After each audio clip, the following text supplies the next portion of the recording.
Okay. Uh, um.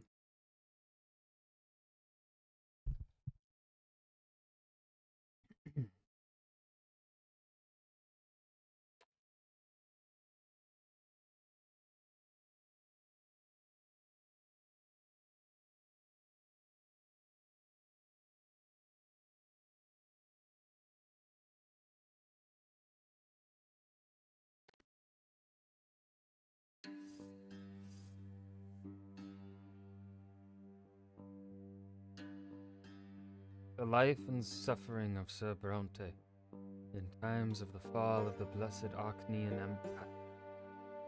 Ooh, what a name. What a name. Setting. Yes. Subtitles. Please. Animated.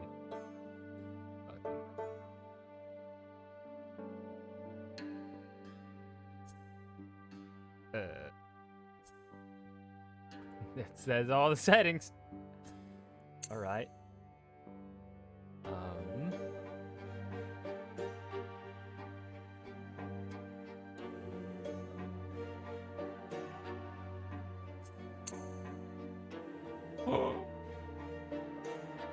Ah!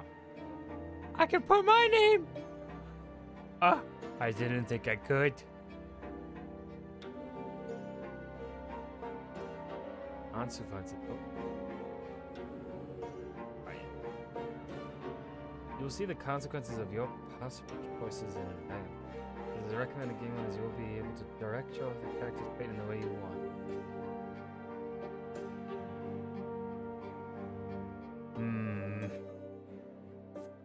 You'll be able to rewind the behavior you have completed. Oh.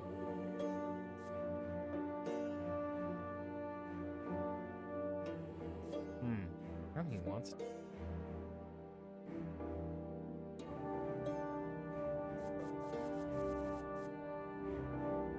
Okay, actually. We'll see what it's like with the consequences being open. Curious, like, how much they're gonna, like, say, hey, this is what happens. If you click this button, you will die. I don't know. Let's start. You hold the fate of a single man in your hand. Will follow his life from birth to death. Your choices shall define who Sir Brante will grow up to be. You will decide his personality, social status, and what mark he'll leave on history. With every step he takes at your behest, Sir Bronte's character will change and evolve. Your decisions will close some doors for him and open many others. The world of Sir Bronte's birth is a ruthless realm where people are divided into estates. It is hard to be a hero here. Be ready to accept that Sir Bronte cannot overcome every challenge in his path. Every hard choice will test his character and personal quality. Often, you will not be able to make the choice you would like to. It may happen because you chose a different road earlier, exhausted your hero's willpower, or just haven't earned the right position in society. Well, that's depressing.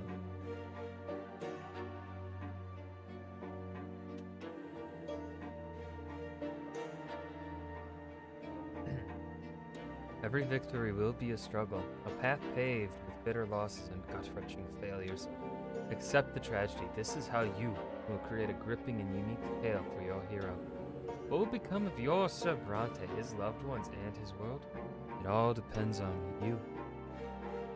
You. Voice crack.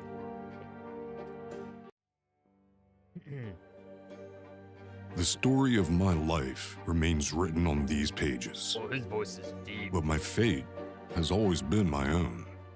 Every deed, every choice, every person I met made me what I am. Could I have taken a different path? Could I have found a different calling? Altered the very course of history? And what price would I have to pay?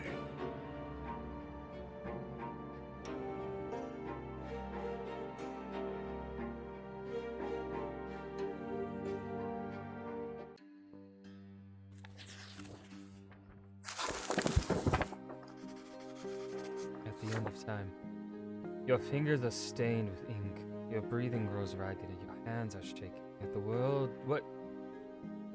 Yet the words begin appearing on the page before you one by one, clinging together to form a chronicle of your own life. Who are you? How you reach this? You were born, raised, and lived your entire life in the blessed Archaean Empire. In this land, a man's destiny is predetermined at the moment of his birth. Whether human or Archaean, nobleman, priest, or low-born commoner, all bend to the divine will of the twin gods.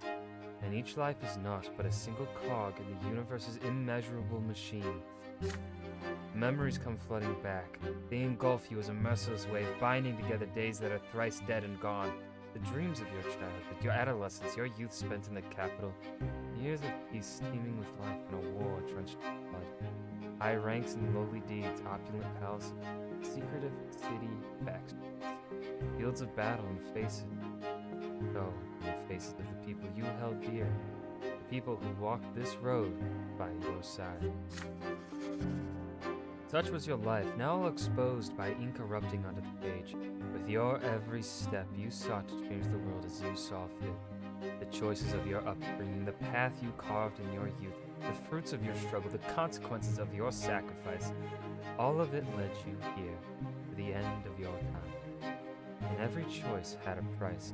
Now, years and years later, the crossroads of your life echo in your memory, the pain and joy, inextricably intermingled. Could you have taken a different path, chosen a different calling, found a different place in the world? You had the power to alter the very course of history. Now, on the verge of death, you struggle with doubt, seeking answers to the last and most crucial question of all. Your life, of all the paths in life, why did you walk this one? Did you choose your own fate, or was your life shaped by forces beyond your control? What determined a man's destiny? Destiny does not exist. Human life is an exercise in chance. It is not governed by thought, forged by a power greater than your own will. Your path was charted for you by the people, the age, and the society in which you live. Your life has always been yours to live. You made your. Ooh. There is no destiny, or I forged myself.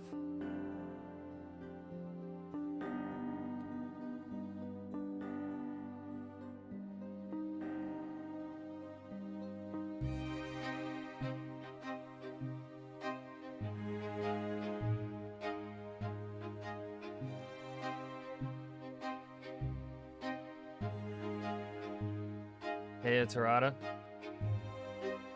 I'm already liking this. I like the atmosphere of the music and just like how simple it is. Like just text somewhere, but the artwork is very beautiful. The man himself. My life has always been mine. Rock, no, fist. You can hear death's footsteps drawing near. You square your shoulders and take a deep, full breath. You have found your final answer. What is destiny other than a long chain of your own? What is destiny other than a long chain of your own actions and decisions? No matter what happened in your life, you always had a choice. You lived the life you deserved. Only you can answer for it. But are you right about this? Is it all true? To learn the truth, you will have to return to the very beginning, remembering every step you took along the way. On these pages, the story of a man named Ryan Brante will live once more. That's me! I'm 0 years old! What's going on here? Chapter 1, Childhood, Year 1118.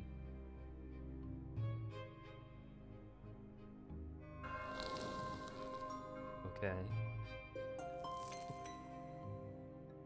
Childhood, where life begins. First words, first unsteady steps. You are but a small child learning about the world in which you were born. To you, everything is so new, so baffling, and so unforgiving. A long, trying life stretches before you, so many feats and faults, so many fateful choices to come. Yet you are already sowing the seeds of your future self. You are learning to live and survive in this world, looking for a place within it to call your own, choosing your future destiny. Who will you grow up to be? I would like to know that myself. I'm still growing up. In chapters childhood, adolescence, and youth, you will live through your hero's coming of age. You will shape the protagonist's personality, his qualities, and relationships. By the end of prologue, you will determine the estate and future occupation of your hero. Only in adulthood will he start to influence the world around him and even the ultimate fate of the Empire. Who will Ryan Brante grow up to be? It is your call. Okay. Okay. It's my call. Fine. We read that. Events in the personal life of the hero that can happen in this chapter. Fencing lesson.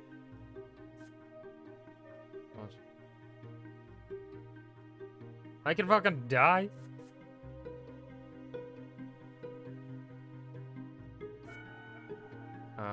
Okay. Your personal qualities at this age, they determine which choices you may take. Okay. Your inner strength and the number of lesser deaths that you have experienced. These qualities will stay with you for your entire life. Okay.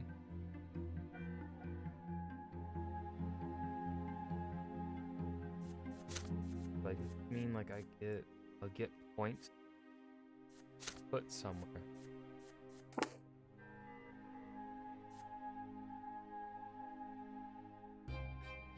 Oh. Oh God. Okay. I have an heir.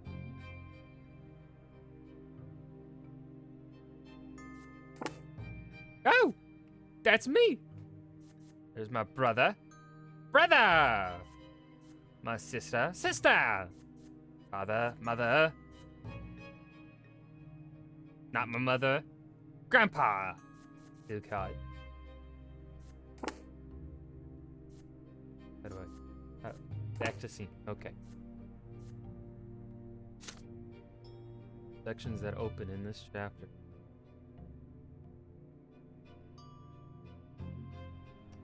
Family screen has a Brante personality. Okay, we've figured that out. I clicked buttons on my own. I want to... They're just 5... I wonder how long these chapters. Here we go. Begin.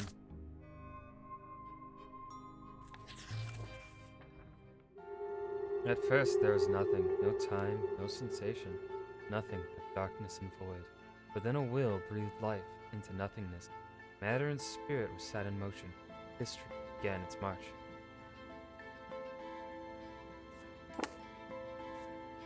That's a good question. There's the answer. Yeah. She was, so she's older than us then.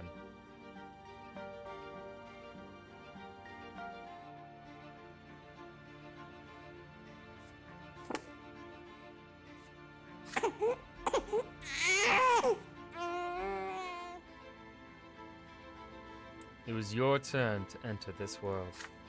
Your first memory, you are lying on your back, blinded by a bright white light.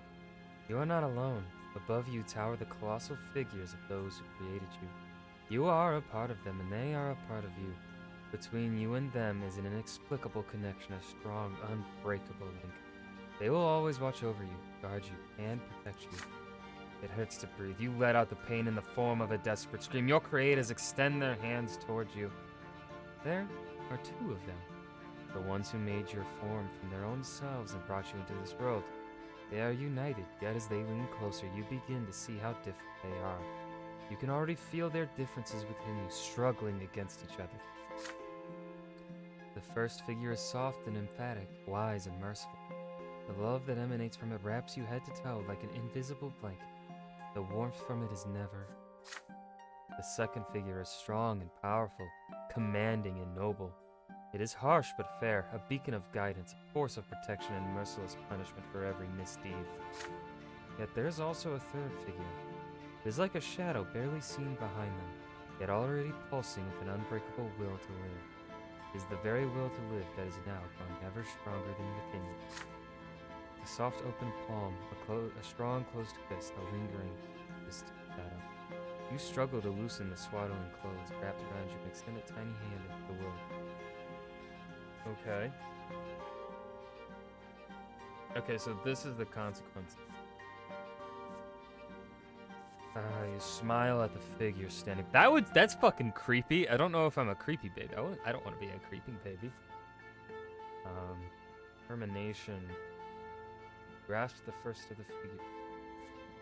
I feel like perception. I kind of want to reach out to the one that is reaching out to me the most from these pages, from this screen, is reaching out to the palm. Even though it'd be fucking creepy to smile at the shadow, and I think that would be pretty fucking funny. You know, you just had a kid, and the first thing that kid does is smile. Not at you, but past you at some fucking shadow in the back.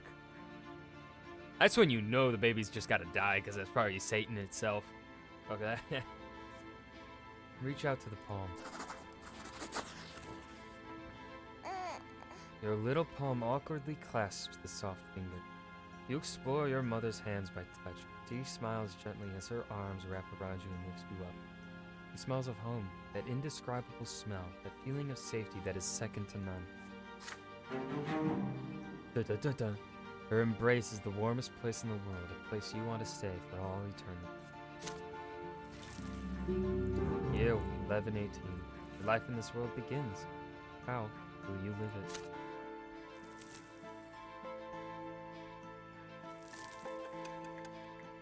I am now 1 year old. As the days go by, you learn to tell your parents apart. You recognize father by his heavy breath and strong, cold hands. He visits you rarely. Hello there, little Ryan Brante. Oh, that voice doesn't feel right. Hello there, little Ryan Brante. Mother's tender voice, however, follows you day and night. But my, you're growing so quickly, my child.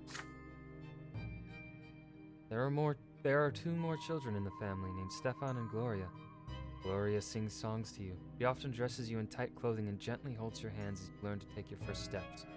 Stefan likes to sweep you up and pinch you and toss you into the air. Oh, look, this is your brother and sister. Yeah, you're my little brother. We're gonna play together, but I'll always be in charge because you were born a commoner. Be quiet, you. He doesn't understand yet. Come on, baby Ryan. Let's go play in the yard.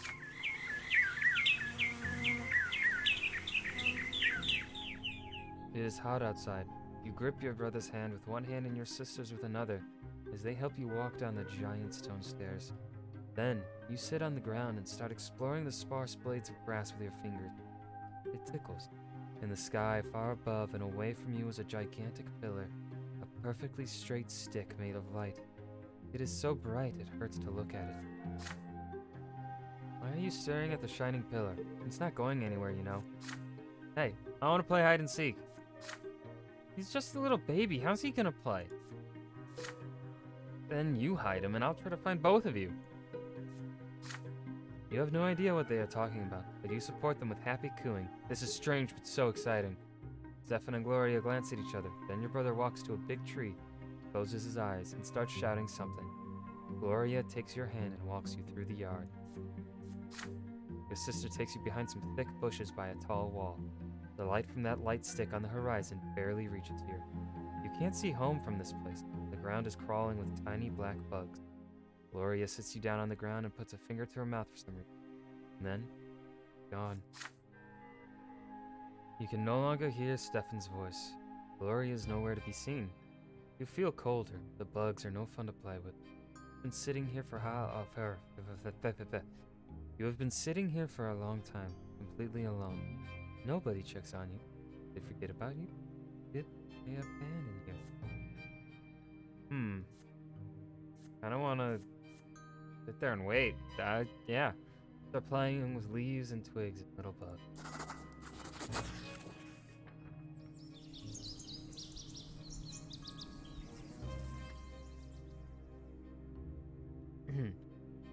The bush is covered with leaves swaying in the wind.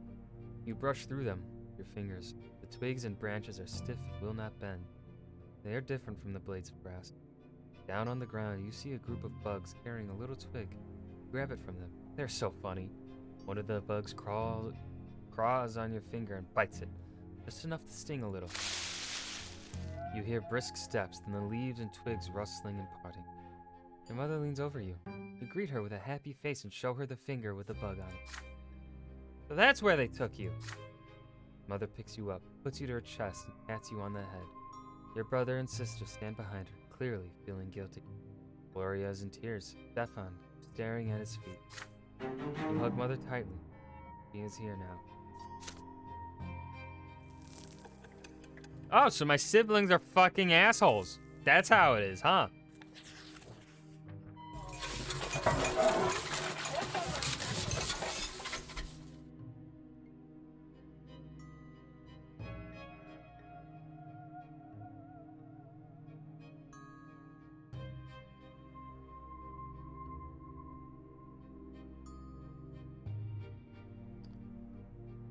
The Great Descent. Another memory. You are still a little child. You can already talk and run around on your own. Today is out of the ordinary. Father is busy around the house, giving orders to the servants. Throughout the day, the kitchen has been abuzz with work, and there are solemn, gloomy preparations. Candles.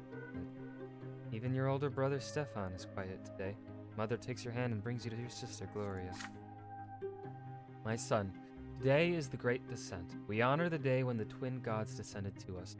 We must spend this day in reverence to the gods. You are too young to understand, so just do everything your sister says for now. Gloria takes you to the playroom. There are no toys there, no chairs. Even the carpet has been taken away. There is nothing there but a bare, wooden floor. Today we're not allowed to go to any other rooms, and we'll be eating nothing but gruel and stale bread. On the day of the Great Descent, everyone must be where they belong. It is quiet, unusually so. Muffled voices from beyond the door are all you can hear. You are sitting on the cold floor, confused, no idea what to do. Then, you hear your sister's voice, a lonely sound in the empty room. It is a little song that Mother taught her. You hold your breath as you listen. When the twins came down to earth, they brought lots for every birth. Let us count them. 1, 2, 3. The twins made them for you and me. Nobles rule and bravely fight. They protect us with their might. Priests work hard to understand, guide us by the twins' commands. Common people work and toil, always patient, never spoiled. Live your lot where you were born, to the day when you pass on. Know your lot and know the prayer for the twins to be everywhere. You are transfixed by the tune. Gloria notices your gaze, and a smile creeps across her face. You like the rhyme, don't you, Ryan? Do you know what it's all about? Look, there are 3 lots.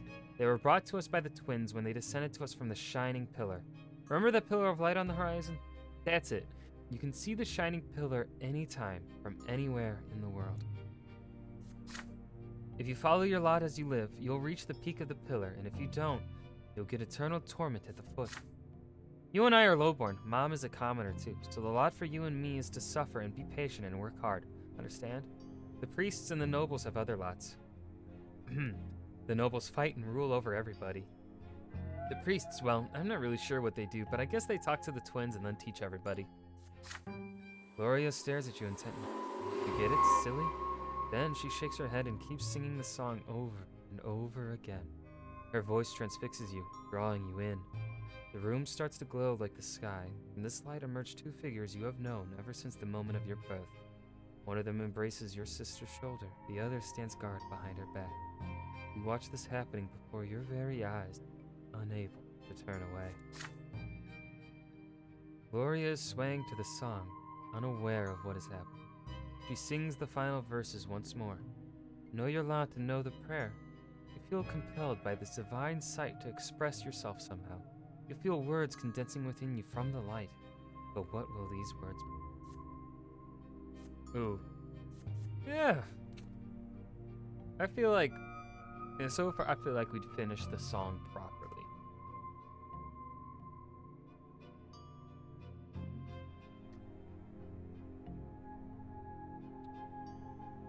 Whew.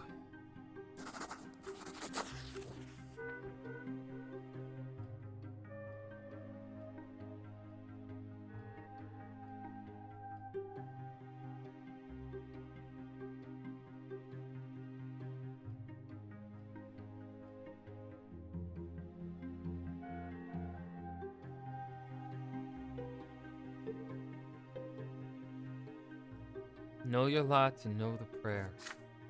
For the twins see everywhere. You sang the last line together with Gloria. Your sister looks up at you in surprise and gives you a nod. The shining pair standing behind her back turn to look at you.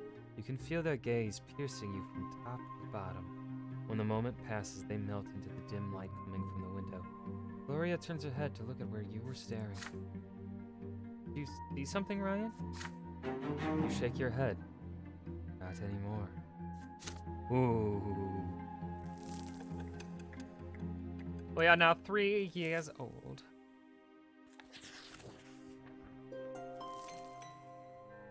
You are starting to understand more and more of what the adults say. Your family is an unusual one. Your father is a nobleman, not by birth. His is a title earned through great service.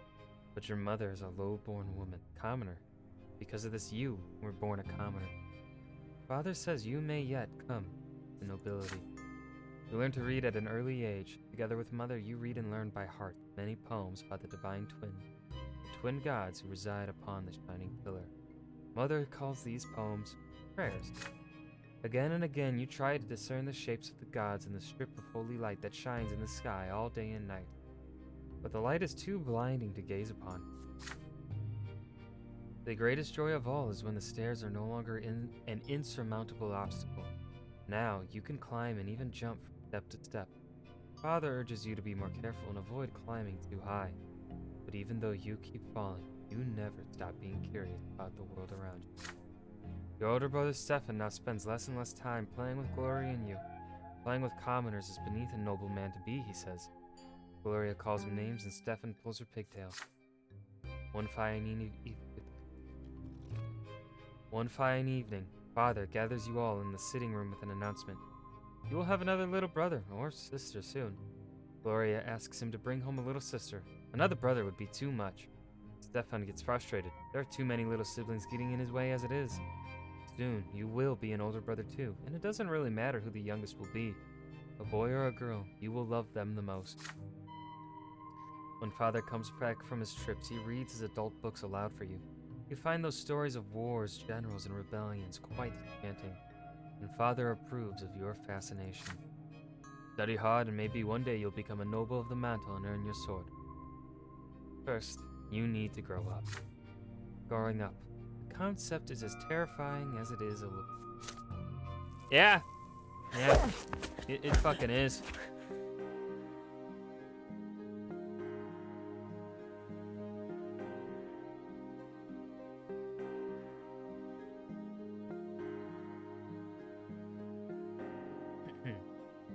A lot of suffering. Oh well, that doesn't sound pleasant. You keep staring at the carpet under your feet. You are both ashamed and proud, and it feels odd.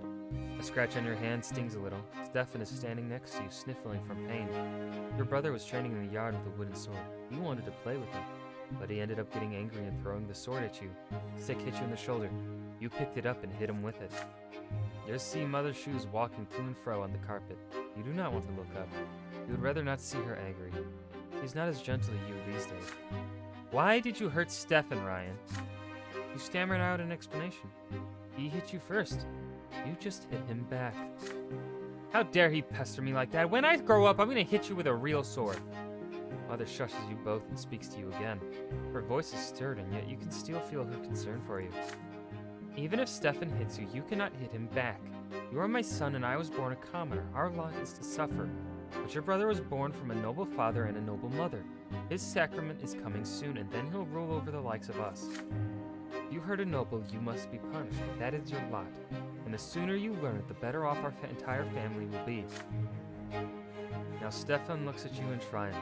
You look up at Mother in fear, not sure what to do now. Ooh.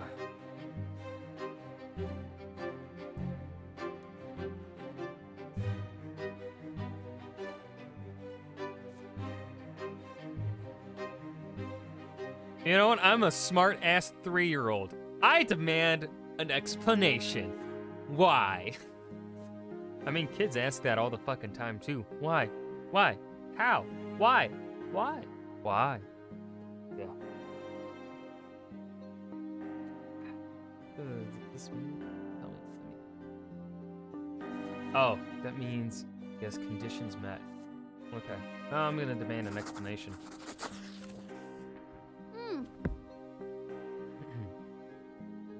You start asking questions. Why were you born a commoner if your father is a noble? If you have your father's name, why can't you have his lot? And why can't you choose a lot for yourself if you don't like the one you have? Mother is stunned by all the questions you are peppering her with. Don't you dare ask me about that, Ryan. I'll violate my lot if I start explaining it all to you. I'm a commoner, not a priest. You're flogged in front of your entire family. The pain burns on your skin again and again. Tears keep rolling down your cheeks. It feels like the punishment will never end. It hurts to walk when you are finally let go. You slowly climb the stairs and walk to your room. You see a book on your bed, The Teaching of Ascetius, Volume 2. Your tears have dried now. You begin to read, slowly making your way through the difficult words. Every death of the body bringeth the soul ever closer to the twin's judgment. And when the body dieth the true death, the soul soareth to the shining pillar. The twin gods do judge every soul, and their judgment is stern and unforgiving. He who followeth his lot in life from birth shall melt in a bliss atop the peak of the shining pillar. The words confuse and elude you, instilling fear and awe. You will read this mysterious book again and again. You grow up. Okay. It looks like I'm an educated little boy. I like to read. I'm a nerd. Mother mostly stays in her chambers now. With each passing day, she grows heavier and her features get rounder. It gets difficult for her to walk, but she still smiles at the time. One day she takes your hands and puts them on her big belly, and you feel a movement deep inside her. You will have another brother or sister soon. Gloria takes you on walks to the yard now. You explore the yard together under the evening light of the pillar, and she sings you songs and tells you amazing stories. Hey Ryan, do you want to hear a rhyme? I wrote it myself. There's even a bit about you, but don't tell anyone, okay? Writing poems and songs is only for nobles. If Mommy hears about it, I'll get flogged. Remember how you got flogged for hitting Stefan?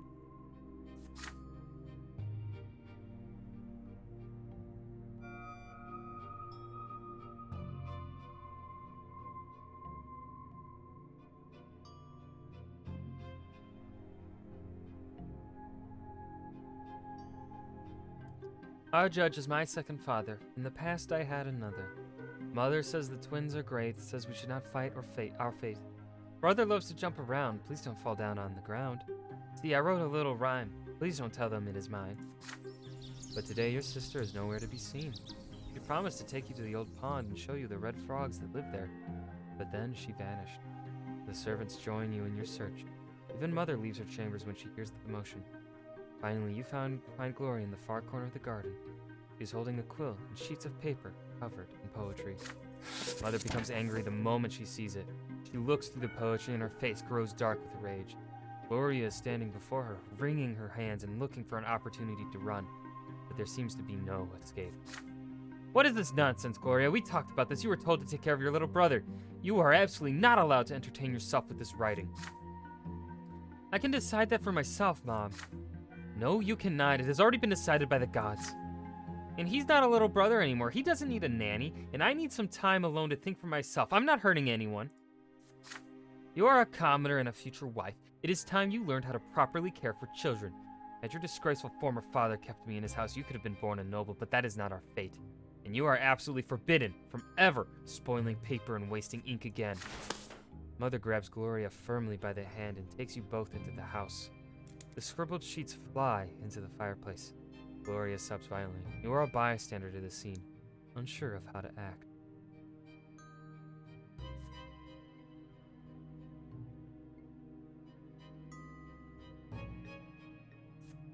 Comfort.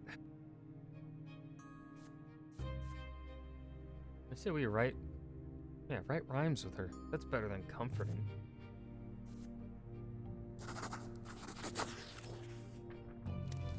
Mother leaves. The last of your sister's poetry burns away in the fireplace. You hug your sister and whisper to her. Let's go to the library, you say. The two of you can hide under the table and write something together. Gloria shakes her head violently. Mother said no, and there is no way she would ever defy her. You reassure her that it will be your secret. You pull Gloria to the library. He fights you, but you refuse to relent. You carefully peek inside. Your sister takes a small book from one of the shelves, and you read it together under the table. It's a book of poetry about eternal love. Gloria clearly adores it. You decide to write a poem of your own. She recites a line in an ecstatic voice, and you repeat it after her and offer a rhyme of your own. She nods happily. You do this until the day ends. You have written a poem of your own and learned it by heart, but not a single line of it has been committed to paper. It means that you stay true to your mother's rule. Look at us go. Look at us go.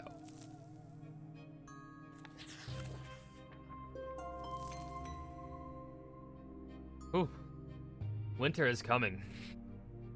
Winter, the coming sacrament. Mother is in her armchair, knitting woolen jackets, pants, and socks for the little one. The baby will need to be kept warm, she says. Father spends less time at home now. Mother says he's very busy with his important job. He is a judge, after all. One day you decide to ask Mother about Stefan and Gloria.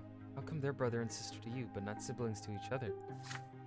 Well, my dear, I didn't give birth to Stefan, you see. He's the son of another mother, and Gloria is the daughter of another father. Come now, don't knit your brow like that. You'll understand when you're older. How is that even possible? You're all family, are you not? Several days later, Mother calls Stefan and Gloria to the sitting room. You sneak in after them. At first, Mother gets angry and asks you to leave. But then she relents. You are told to sit still, be quiet, and remember every word. When you enter the temple, bow to the twins, first to the elder on the right and then to the younger on the left. Stefan, you're a nobleman to be, so walk along the side paved with marble where the benches are. Gloria, you walk along the sharp side. When you're there, you must get down on your knees, each on your own side. Stefan, kiss the sword. Gloria, my daughter, they will strike you with the lash. Do not be afraid of it. Resign yourself to the suffering it brings. It is the blessing of your lot. Gloria doesn't like the idea of the lash. There's a tense feeling in your chest as well. You were told to remember this. Will the lash strike you too one day? On the next day, they take your brother and sister to the temple. You run towards them when they finally come back. The back of Gloria's dress is soaked with blood. She's hunched a bit, sobbing quietly. Stefan is putting on airs, acting prouder than ever. Nothing else looks different about them. It's like all is the same, and yet everything has changed. Each of them has accepted their lot.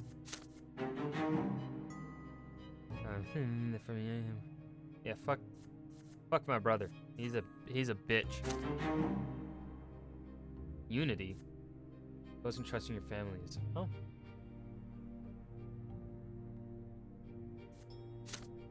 Oh boy. Your siblings Stefan and Gloria took their first sacrament at the temple.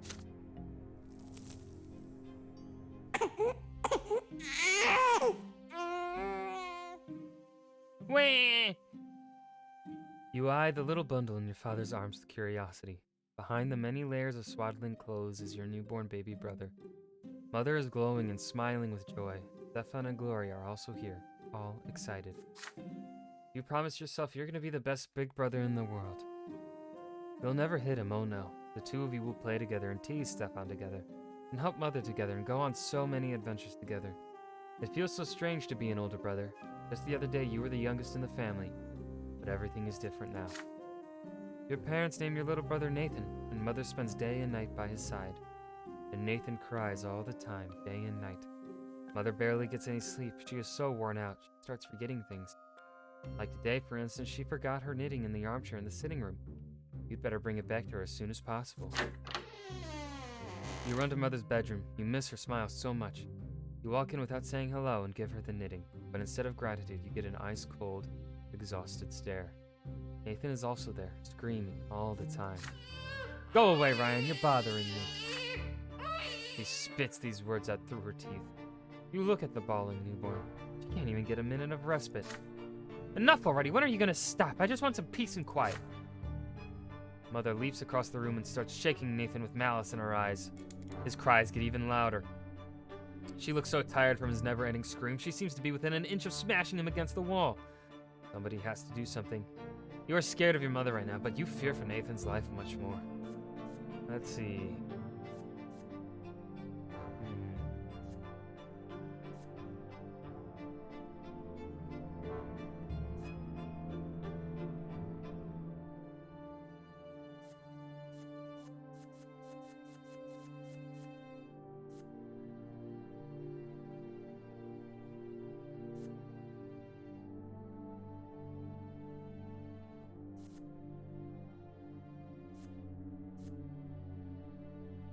Or direct her anger to me.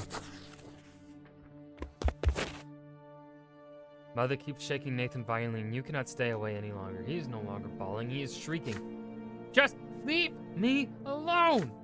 But then out comes your voice, so loud it drowns out their cries. No, it's not Nathan's fault, Mother. You're just tired. Please don't do anything to my little brother. You have to punish somebody. Punish me instead. He's too young. He won't understand. Your mother freezes and looks at you, her eyes two narrow slits. Her stare is cold and full of pure wrath. So pure, you cannot help but recoil in fear. Are you trying to teach me how to take care of a child? Are you giving me lessons on calming a newborn baby? You are insolent, insipid, nagging know-it-all. It's time you learned your place. Ow! She puts Nathan on the bedsheets, then moves towards you. You step back, but a closed door blocks your way. She slaps you across the face. Your ears ring from the heavy blow, and your cheek burn from her wrath. You wince and close your eyes, expecting a second slap, but nothing comes. Nothing but Mother's heavy breath and Nathan's shrill cry. Then there's a knock at the door. You step aside. Father walks in. He looks at you, clutching a reddened cheek, at the bawling baby, at Mother, her eyes red with rage and tears, her breath heavy and ragged. Go to your room, son. I'll join you too. You do as you are told. Back in your room, you press your aching cheek against the cold window, hurt and dazed by what just happened. Soon enough, Nathan stops crying. You hear Father's heavy footsteps in the hallway. He comes into your room and sits on the bed next to you. Son, please do not be angry with your mother. Twins know she wishes nobody any harm. It is a difficult time for her, but we will make it through it as a family. You stepped up to protect your brother. You acted like a little nobleman today. I'm proud of you. Your mother and Nathan are resting now. How bad does it fit? You shake your head. Not bad. But your hand still aches to clutch the cheek. Father embraces you with a sorrowful smile and gingerly pats you on the head as you press your forehead into his housecoat.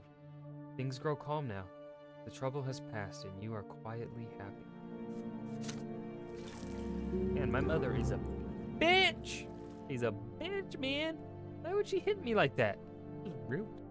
Your younger brother Nathan is born.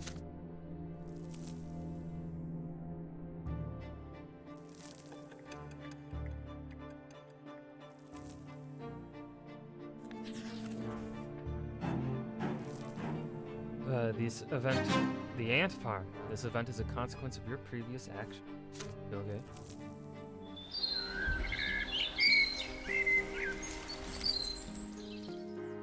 Your younger brother Nathan is growing. Mother spends more time with the rest of the family now. You help her and play with your brother and take care of him when she asks. You often go to Mother's room to sit at the foot of her bed after Nathan falls asleep. She reads you the sacred books and asks you about the things you learned that day.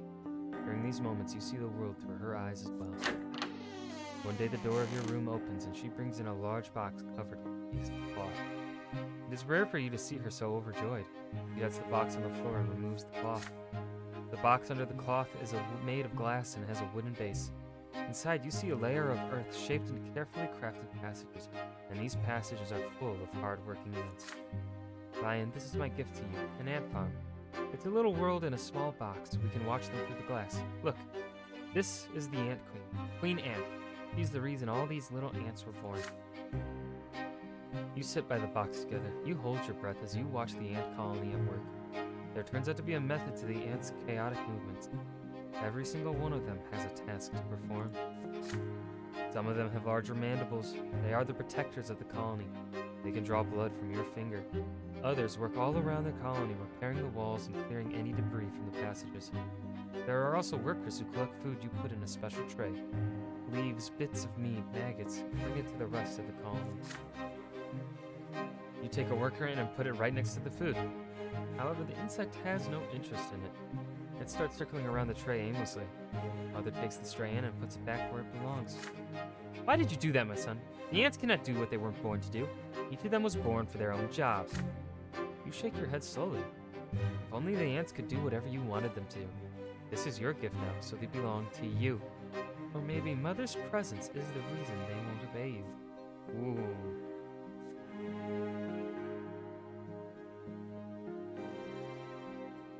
Oh. Oh, fuck. This one I'm actually really torn on. Because, like,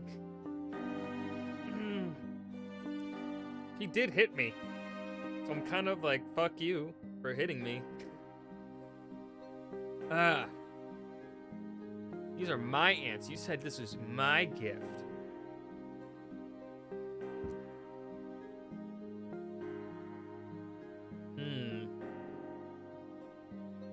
Shit. Play by yourself. But I do that in real life, man. I do that all the fucking time. I'm lonely.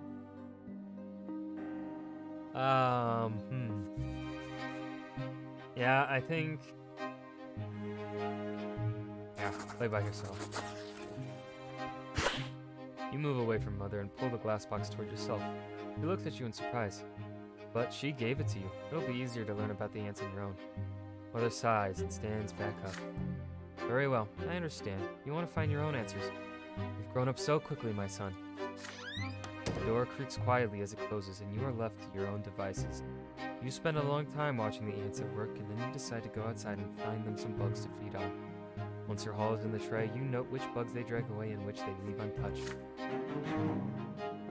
Day after day, you keep the tray full of food, provide the insects with plenty of water, and remove dead ants from the farm. Your tiny subjects will refuse to change... Oh, wait. Your tiny subjects still refuse to change their peculiar ways.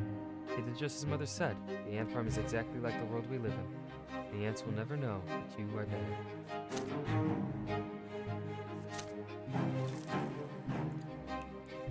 An event has happened.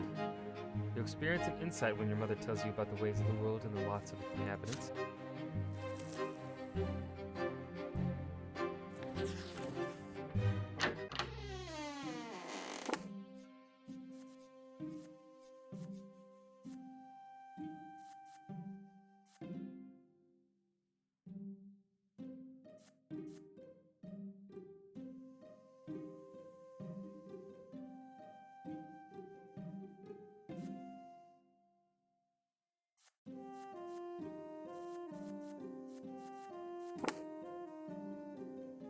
You wake up to Father's touch on your shoulder. He is finally back home after a long trip. Ryan, today is your special day, the day when you begin your studies. Now teachers will be coming to our home to teach you, and you must do everything they say. Be diligent in your studies, and you will grow closer to the nobleman's lot. And since you must remember this day, a present is in order. Lydia, get our little schoolboy dressed. I am taking him to the market district. Stefan wants to come with you too, but Father shushes him sternly. This is your day. Your elder brother is hurt to hear this, but stays quiet. An open carriage takes the two of you through the dusty, noisy city streets, a pleasant wind tussling your hair. Your city is called Anazot, but you already know. It is one of the largest cities in the entire empire. There's a big shadow on the street. It comes from the white foliage of an enormous tree that spreads its branches all above the city. My son, did you know that the silver tree grew from the blood of our God's own disciples? It has been growing here for hundreds of years, right in our city. It cannot be damaged or burned. Not even the clergy knows why. The carriage comes to a halt by a small shop next to a city square. You run there and freeze by the stalls in excitement. The shop is packed with dolls and figurines and toys. You've never seen so many at once before. Have you chosen your present yet? Father asks. You have. You want the Holy Order set, which includes several figurines of the Empire's greatest warriors of all time. You rattle off everything you know about the Holy Order. They were the ones who aided the Emperor's own forces in seizing the province of Magara and storming our city. That is how we joined the Empire. Father nods in approval. Very well. War isn't your lot for now, but maybe these toy soldiers will teach you to think like a general. We will lead them into battle and study military strategy. Go ahead, take your present. Having said this, Father turns away to examine the books. You run to the box of toy soldiers, delirious with excitement. But there is a fancy-dressed boy in your way. He's about to take your warriors for himself. He elbows you aside and reaches for the box. Anger overcomes you and you push him from behind. Your opponent falls to the floor. The rich boy screams so loudly everybody in the shop hears it. He hit me! He hit me! A tall tower of a man looms over you. This is the boy's father. But then you feel your own father's hands on your shoulder. What happened? You press against Father, your mind more at ease now. He will protect you. Yes, you shoved the boy to the floor in front of everyone, but he tried to take your present for himself. Father turns you around to face him when he hears these words. Is this true, Ryan? You strike the son of a nobleman.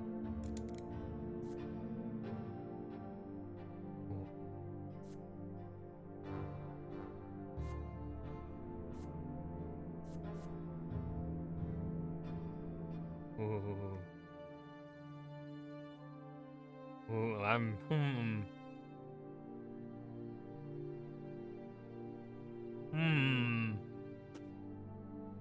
Ooh, admit guilt or tell the truth?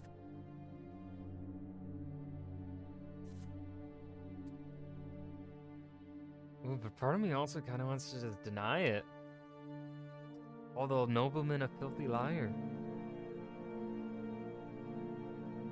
No, tell the truth.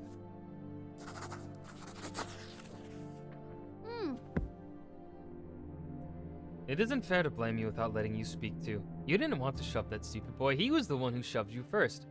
But the angry nobleman, the boy's father, will not let you finish. Nobody cares a whit for your so-called truth, little lowborn. The law is the law, and your punishment is due. Your father nods in agreement to these words, no matter how sad they may make him. They lead you and the nobleman's son out of the shop. You are told to bow to him and show humility. A bad feeling sends a shiver down your spine. With a satisfied grin on his face, the boy swings his arm and slaps you on the cheek. He strikes you again and again. Enough! He got what he deserved. We're leaving. Get out of our way. Your head is swimming from the heavy blows. You return to your senses back in your bed, with servants treating your face. Father stays by your side all day. The morning after, you find a little box in your bed with a tin soldier with the holy orders inside. You paid dearly for your stubbornness. I don't know, I got my toys. That's what matters.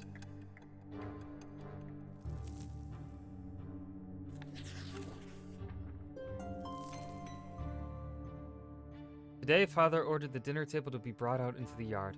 For the first time in months, he's home, outside of the confines of his always locked study. He spent the entire day playing with Nathan and you, discussing various matters with Stefan, now an adolescent, and walking in the garden, and now at dinner under the open sky. Your entire family gathers together, with Father at the head of the table, smiling. He asks each of you about your studies. Nathan climbs up on his knee and recites a counting rhyme in a funny sing-song voice. Stefan mentions that his fencing teacher praised his accomplishments. He rises from the table together with Father to show his skill in a practice duel. Next comes Gloria's turn. She stands on her chair and recites a lengthy prayer by heart. Mother showers your sister with praise. Father chuckles quietly, hiding a smile in his mustache. When your turn comes, you recite all the ranks in the Legion, from common soldier to high commander. Stefan listens to you with a skeptical look on his face. Night slowly falls, but the servants ensure that the yard is well illuminated. You don't feel cold in the dusk tonight. It feels good, yet so important. All of you are finally together, sitting at the same table. No fighting, just smiles. No arguing, just pleasant small talk. Then a servant approaches Father with a letter in his hand. He reads it in the dim light, and each line gradually washes the smile off Father's face, until only a stone-cold mask remained. Mother looked at Father with an unspoken question in her eyes. Gregor Brante is coming back to Enazot. He is the head of our family, my father. Your grandfather Gregor Brante returned to the family home from the capital. Oh boy. The intrusion. Ever since the news of grandfather's impending arrival, there has not been a single day when the house has not been cleaned or decorated. Your parents anxiously make sure everything is in order. They tell you to wash your face and hands after walks and scold you for leaving books on the floor. They tell Gloria she would be flogged if she is ever seen hiding in the attic. They make Stefan stay in his room. Even baby Nathan gets in trouble. Everyone is on edge. Then one day grandfather arrives. It is a grim day, so hot your neck is sticky with sweat. Father, Mother, Stefan, Gloria, you, and Nathan. The entire Wolfie Bits, thank you for the follow. The entire Brante family stands on the porch inside of the wool house. The house servants lined up behind you. The carriage arrives and out steps a tall, gaunt old man with a heavy walking stick and a heavier gaze. You cringe instinctively. Good health to you, Father. Children, greet your grandfather as you have been taught. Still trying to look like a real nobleman, are you? You can't fool me, Robert. I was the first of the Brante family to be ennobled by the mantle, and I'm the only one who remembers how to bear this burden properly. I live honorably by my lot. Your marriage to that low-born wench cut us off from ever becoming nobles of the sword. My progeny could have been born bearing noble blood. Father, I beg you, this is not the place. Grandfather eyes him with scorn and walks into the house, the entire family following close behind him. I've been away far too long. The entire house is a mess. This is an insult. How can you live in such a pigsty, Robert? The servants have grown far too lazy. All thanks to your commoner of a wife. I warned you, did I not? And yet you did as you saw fit. And the children, what did they know of tradition or honor? They are being raised in a virtuous family, Father. And now you're speaking like a lowborn who's content to live in humility. Twins willing, now that I am here, this will not happen again. I am taking your oldest son to the capital. I see that you cannot provide Stefan with a proper education, so I will correct your mistake. Your brother's fate has been decided just like that. Father does not object. He orders the servants to prepare Stefan for the journey. Stefan freezes in place, glancing at grandfather and father again and again. The latter puts a hand on his shoulder reassuringly. Grandfather's lips are a tight line, white with contempt. The house is examined, room after room. Everything grandfather sees is showered with scorn. He scoffs at a crease on a blanket in Nathan's crib in Mother's bedroom. He mocks Gloria's knitting in her room. The door to your room is next. What is this, Robert? 10 soldiers in your younger son's room? He was born a commoner. I won't have him daydreaming of battle. Grandfather seizes the box containing the 10 warriors of the Holy Order. Your father stays silent. Anger and fear boil within you. This is your big present from the first day of your studies. It means so much to you, but what if he's right? What if you need to prove your right to command the toy soldier first? Grandfather shakes his head in disapproval and shoves the toy box into the roaring fireplace. If you wait too long, it will melt into the flames. Fuck! Oh no! My determination wasn't high enough. Damn. Because this is the one I want to do. Damn. No. I want to watch them melt helplessly.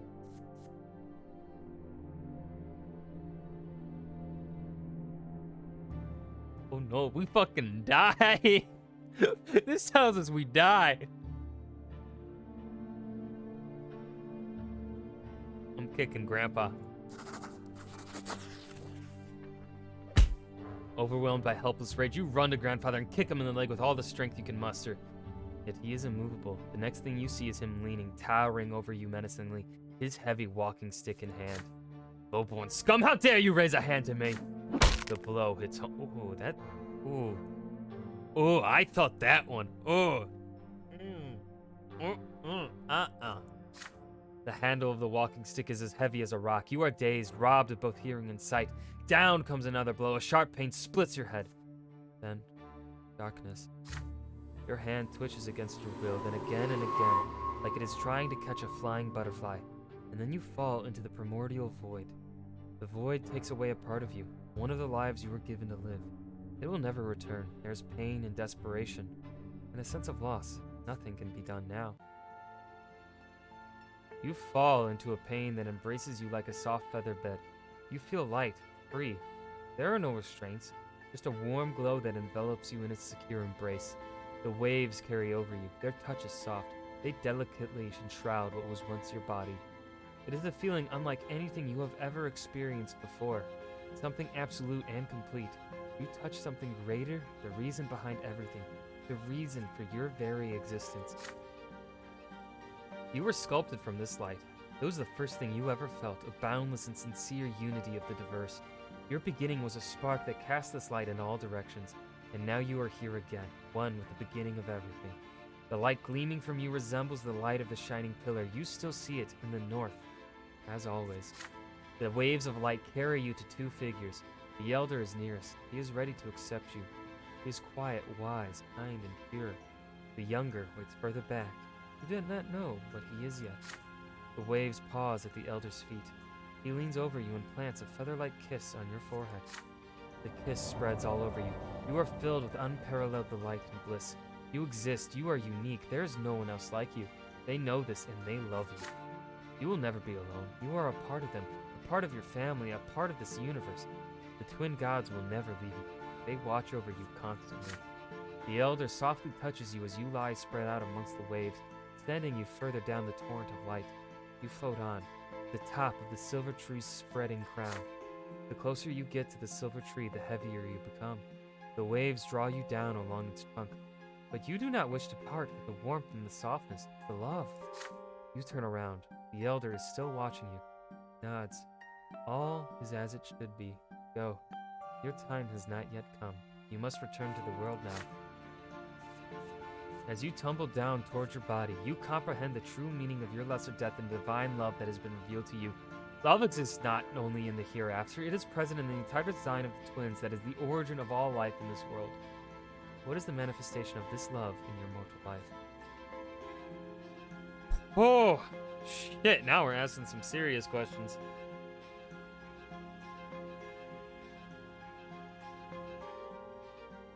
Oh. Oh. By creating the Empire, the twin gods cared for all living creatures. The Empire... Nope. Nope, not Lot. Family? No, my family sucks. The love the gods have for you is so great that they allow you to change the world they have created, to influence what you need. Ooh.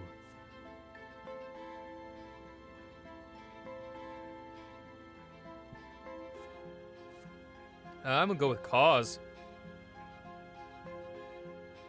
The love the gods have for you is so great that they allow you to change the world they have created, to influence it with your deeds. Whatever your mission is, it is a proof of the twin gods' love for you. A sudden comprehension of the love with which the entire world is imbued illuminates your mind, but then it fades away and vanishes. You regain the sensation of your flesh. It is heavy and unwieldy. It lacks that lightness, that light. It is a burden. It is smothering you. You gasp for air. Your chest expands painfully. You feel as though your lungs are about to burst. The stagnant odor. The stagnant odor of the crypt fills them, revolting, so real. You are back. Then you smell a sickly, moist smell. You feel dampness all around you. You come back to your senses in the gloom of the family crypt, lying flat on a stone slab. Or what? Your parents are on their way to the crypt right now. You hear their muffled voices. They are arguing, and against all rules, Mother will not agree with Father. Why would Sir Gregor do this? He just took one of our child's lives. Lydia, my father is our family's head, and the boy raised a hand to him. There is nothing we could do. And Father did admit that he was too hard on him. Please, do not anger Sir Gregor. You need to accept this. It will never happen to any of our children ever again. Their voices grow quiet as they lean over you. You lean on your elbows to try and get up from the stone. Mother gingerly wraps her cloak over your naked body as you shiver from the cold. My son, your first death came far too soon. I know it may be difficult to realize what happened, but know this. The twin gods are ever merciful. You are a child, and your time to leave for the hereafter has not yet come.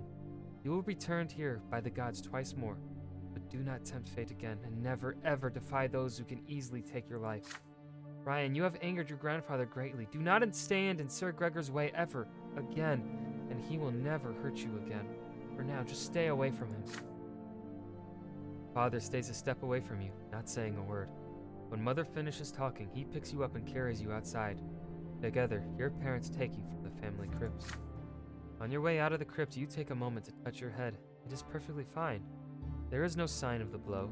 Back home, Grandfather is still walking through the house examining the rooms. You can see that Stefan and Gloria are disturbed by what just happened. Nathan starts crying when he sees you. The playroom still reeks of burnt paint. There is something new about you now. A pitch-black stripe on your left arm. It looks like a strange bit of dirt at first, but it will not wash off. It will be like that forever, Mother explains. That is all she will say of it. Fuck you, Gregor. Oh.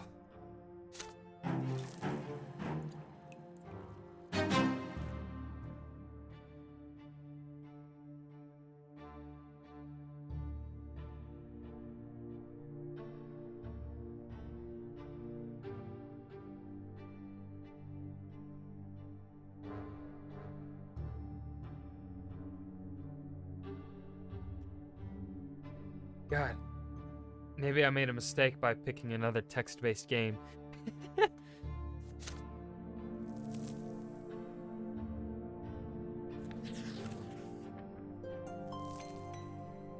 Soon, grandfather leaves. Your elder brother Stefan goes with him. From that day on, father's hired teachers tend to you alone. They bore you with monotonous lectures on writing, counting, and the way of life in the blessed Achaean Empire. You often distract yourself from their instructions by playing with your younger brother Nathan. Your home grows quiet without your elder brother. Too quiet. Weeks later, your family receives a letter from Stefan.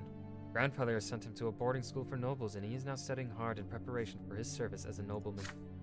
The rules here are way too strict. You can't even sneeze without the teacher's permission. But I've been studying with my peers. We're learning how to live as nobles in a noble society. We are also learning the art of swordplay. That's my favorite part. With Stefan now at the boarding school, grandfather arrives once more, this time to live in your home. The only good thing is that he often has urgent business in Eterna, the capital of the empire, and has to travel there. One day you ask Mother where he lived before. In Eterna, she says, but now his place is here. Each time grandfather returns, he gives the servants new orders. Your home is now always busy with repairs. The servants are redecorating grandfather's chambers, including his library and sitting room. Sometimes father tries to gently talk him out of this. Why subject the house to constant reconstruction? Grandfather's answer is always the same. This home is mine, and I will live here as befits a man of the nobility.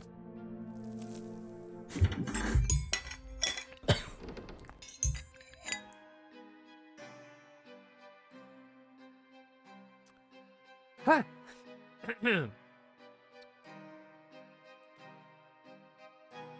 The jaw's already tired. This is wonderful. Some days, grandfather stays home, and in those days, you try your best to stay out of his sight. But there is no way you can avoid family breakfast. The food is there, but you cannot bring yourself to eat it. Mother's eyes are red and swollen. She's been crying all night again. Grandfather sits at the head of the table, where nobody used to sit before. Robert, it is high time your youngest sons underwent their sacraments. Sir Brante, please let them live free of the lot for a while longer. They are but... Shut your mouth! Robert, that wife of yours is impertinent enough to interrupt me. If this ever happens again, she'll be eating her gruel with the servants in the kitchen where she belongs. It is time you considered a real marriage, Robert, one to a woman of the proper station. Gloria drops her fork. Grandfather shoots her a scathing look. A tear rolls down Mother's cheek. Father does not look away from the plate, his hands clenched into fists. Baroness Alodar is one such woman. She is a comely widow and a fine match. She is suing for her inheritance right now and could use proper support and a husband. You can keep your lowborn Lydia around if you like, servant. It's just I do not care. I will not do that, Father. I am the head of this family, and the family standing took a severe blow after you married that commoner. It is unthinkable. How could you give up the memory of beautiful Amalia Elborn for this lowly woman and that bastard child of hers? But now you have a chance to set things right. Do not disappoint me. Father nods curtly, trying not to look in Mother's direction. Father, I wish to see Stefan. If I find your conduct in the Baroness's presence satisfactory enough, then you may see him. He is coming for a visit tomorrow. Be prepared. Grandfather wipes his mouth with his napkin, throws it onto his plate, and leaves. Mother's lips move silently. Nobody says a word. Then Father stands up and orders you and the other children back to your rooms. He needs to speak to Mother in private. Father comes to your room before bedtime. He sits on the edge of the bed and adjusts a crease on the woolen blanket.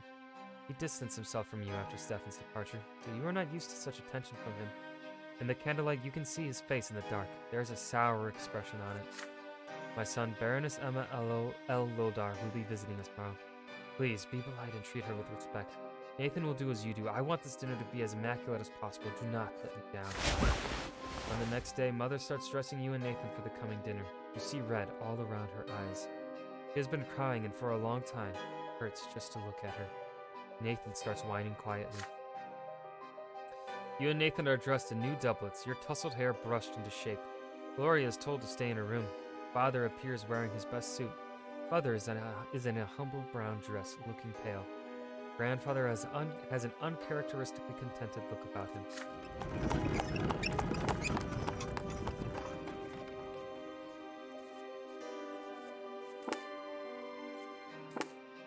You hear the sound of wheels and hooves against the cobbles in the yard. Then a pair of dainty heels come clacking.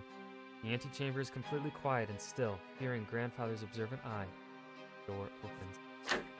You see your guest, a beautiful, dark-haired woman in a dress of elegant deep blue. Father takes the hand of Lady Lodar and kisses it, showering her in compliments.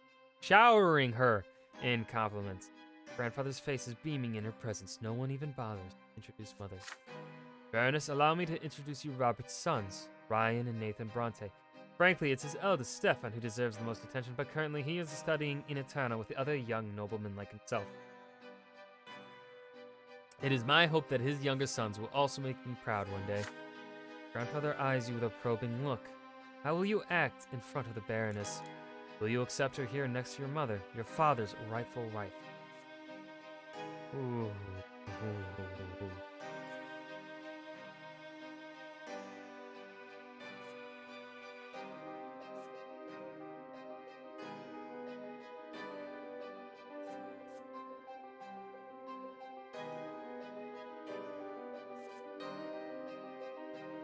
We lower our...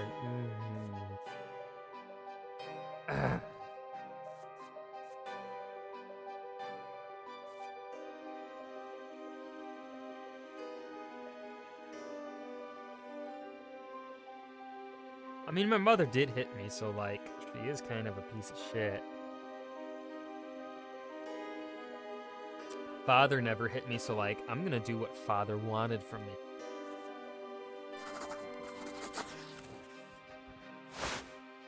You follow Father's example and kiss the Baroness's finger gently. Her laughter fills the antechamber, ringing like chimes. You gallantly offer to lead her to the sitting room. Lady Aldora graciously agrees. Behind your back, you can hear Mother sobbing. Grandfather and Baroness Aldora engage in small talk over dinner. She tells him of the woes of litigation over her late husband's inheritance, and he advises her like the judge he is. Father is mostly silent, only getting in a word or two. You do your absolute best to behave yourself. After the decorous farewells to Lady Aldora, Father quietly thanks you for your model behavior. This morning, after he leaves for Eterna, Grandfather to visit Stefan. Mother spends almost an entire day in her bedroom. You cannot bring yourself to speak to her. Father returns from the capital in a quiet rage. You overhear your parents talking. Apparently, Grandfather has already poisoned Stefan's mind against him, and he greeted Father with cold hostility. The name of Baroness Aldora is never mentioned in the house again. Fuck you, Gregor. Oh.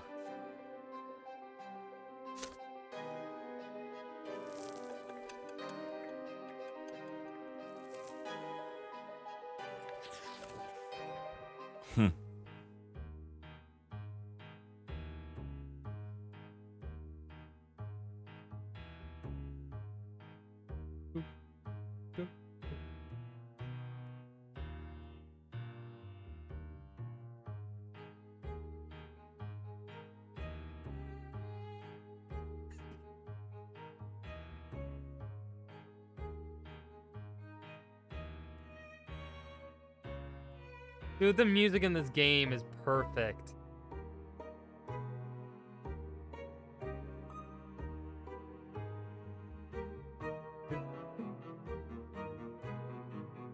Dude, I could listen to this soundtrack. Dude, I might even fucking download it if possible. Shit. Specifically for this one song right now. Ugh. Father now checks on your studies often, and nitpicks you for sitting or eating or speaking in an incorrect fashion. Once he becomes so annoyed, he says that he wishes Stefan had been the one to stay home instead of you. What did I do? What did I do to deserve that? You never expected to hear these words from your father of all people. Yeah, fuck my family. You know what? No, yeah, screw my family. I don't care about my family's loyalty. Or, what is it? Unity. Fuck that. You're all ass. The only one that isn't... Even my sister is kind of an asshole.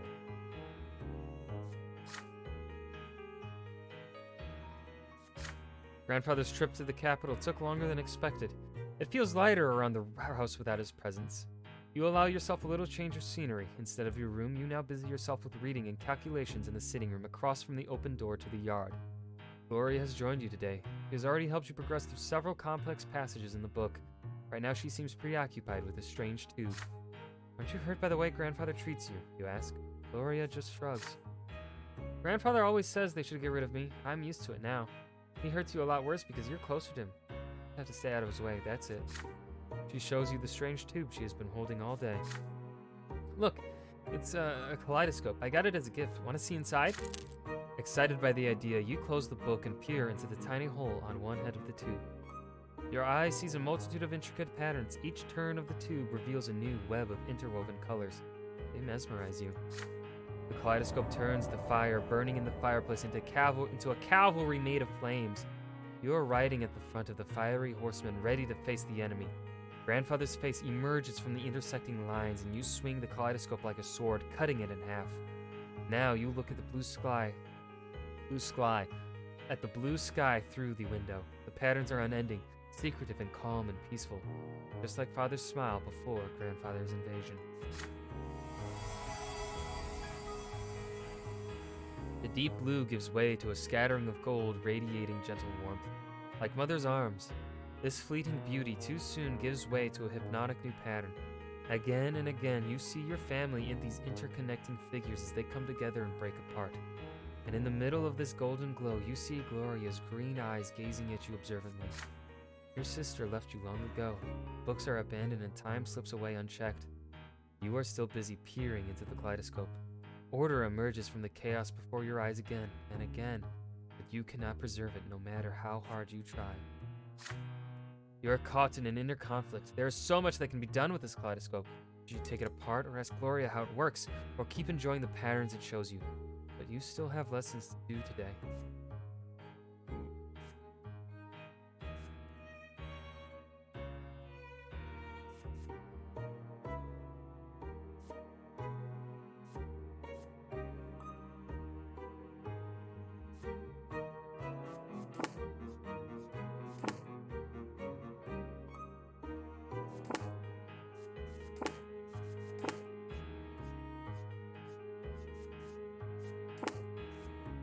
We're gonna go keep looking through the kaleidoscope.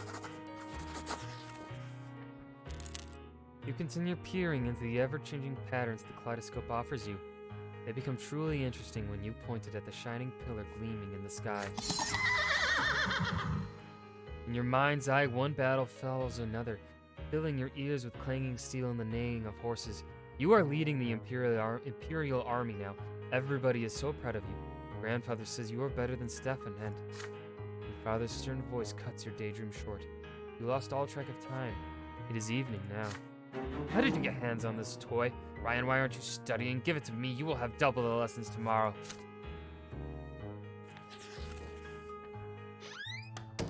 Grandfather's visits are no longer a cause for fear and panic in the house.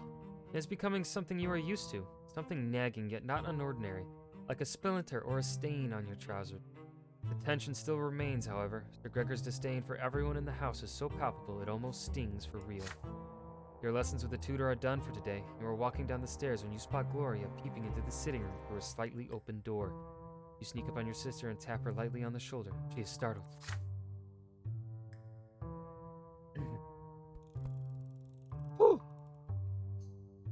Oh, it's you. Ryan, look. Sir Gregor's eating something. Grandfather is sitting on the sofa, flipping through a book with one hand and reaching for a glass bowl with another now and then. Inside the bowl, you see candied fruit, a sweet confectionery forbidden to the common estate like all sweet things. Yet Grandfather's face shows no pleasure as he keeps consuming the high-born treats. The clock strikes 3. Grandfather rises from his seat, puts away the bowl on a shelf and leaves for the yard. He always takes a walk in the city at this time. Gloria nudges you with her elbow and looks at the candy bowl when you look at her. The first emotion you feel is fear, but next comes curiosity, and it is stronger. Stefan used to boast that candied fruit tastes incredible, and now you have a perfect opportunity to try it. You try a candied fruit first. The sugar starts to melt as soon as you put it on your tongue. It is so sweet. You have never eaten anything as good as this.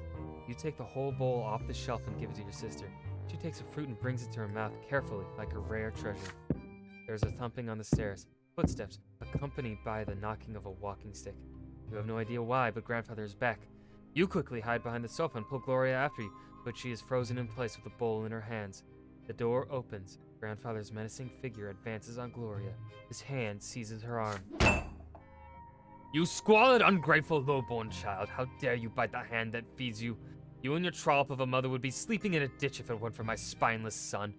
The sweet and pleasant things in life are for the noble estate, not for the likes of you. Did you forget your lot? His hand swings and hits Gloria on the cheek.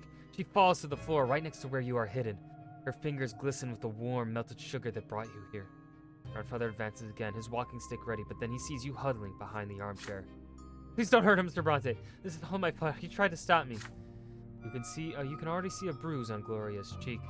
This is only the beginning of her punishment. Gloria was caught red-handed, unlike you. You can still avoid your punishment. What is it then, milksop? Did you try the sugar too, or were you trying to stop this piece of filth like she says?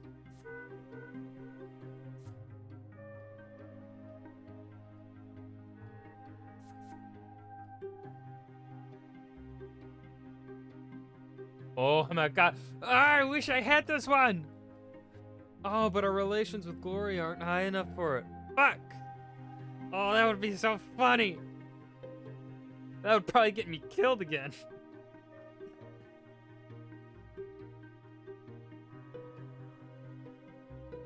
Oh. Gotta take a second to catch my breath. We'll tell the truth. You stand up and tell the truth. Even though it takes you an effort to do it, you actually ate a candied fruit, but Gloria only touched it. You hope this will help your sister avoid a punishment. You are quickly proven wrong. Grandfather's face is red with rage. He strikes you both with his walking stick blow for blow. He keeps hitting you until he grows tired, and then he leaves you where you are. Soon enough, Mother comes in to find the two of you on the floor, too afraid to move. She shakes her head in disappointment. You are badly hurt and covered in bruises, yet she still forces you to kneel and recite the precepts on the lots and how important it is to follow them. Then you stand before Father and Grandfather and swear never to take things that do not belong to you again. That's a fucking lie. I'm gonna take my things. I'm gonna take what I want.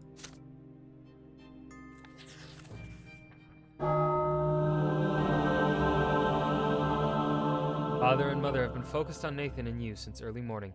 Instead of breakfast, you are told to say your prayers, wash your hands and faces, and get dressed in plain white shirts. Today is the day of your sacrament.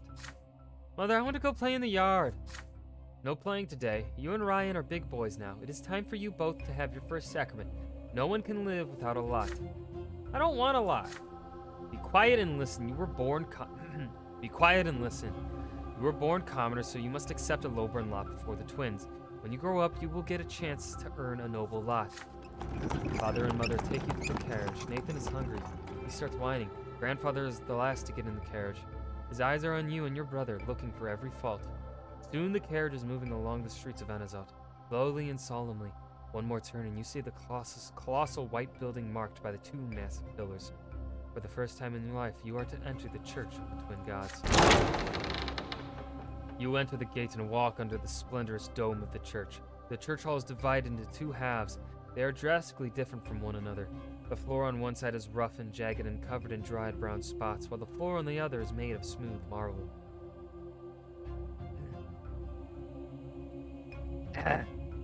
The commoners kneel on the jagged floor, and the well-dressed nobles and their families sit on pews.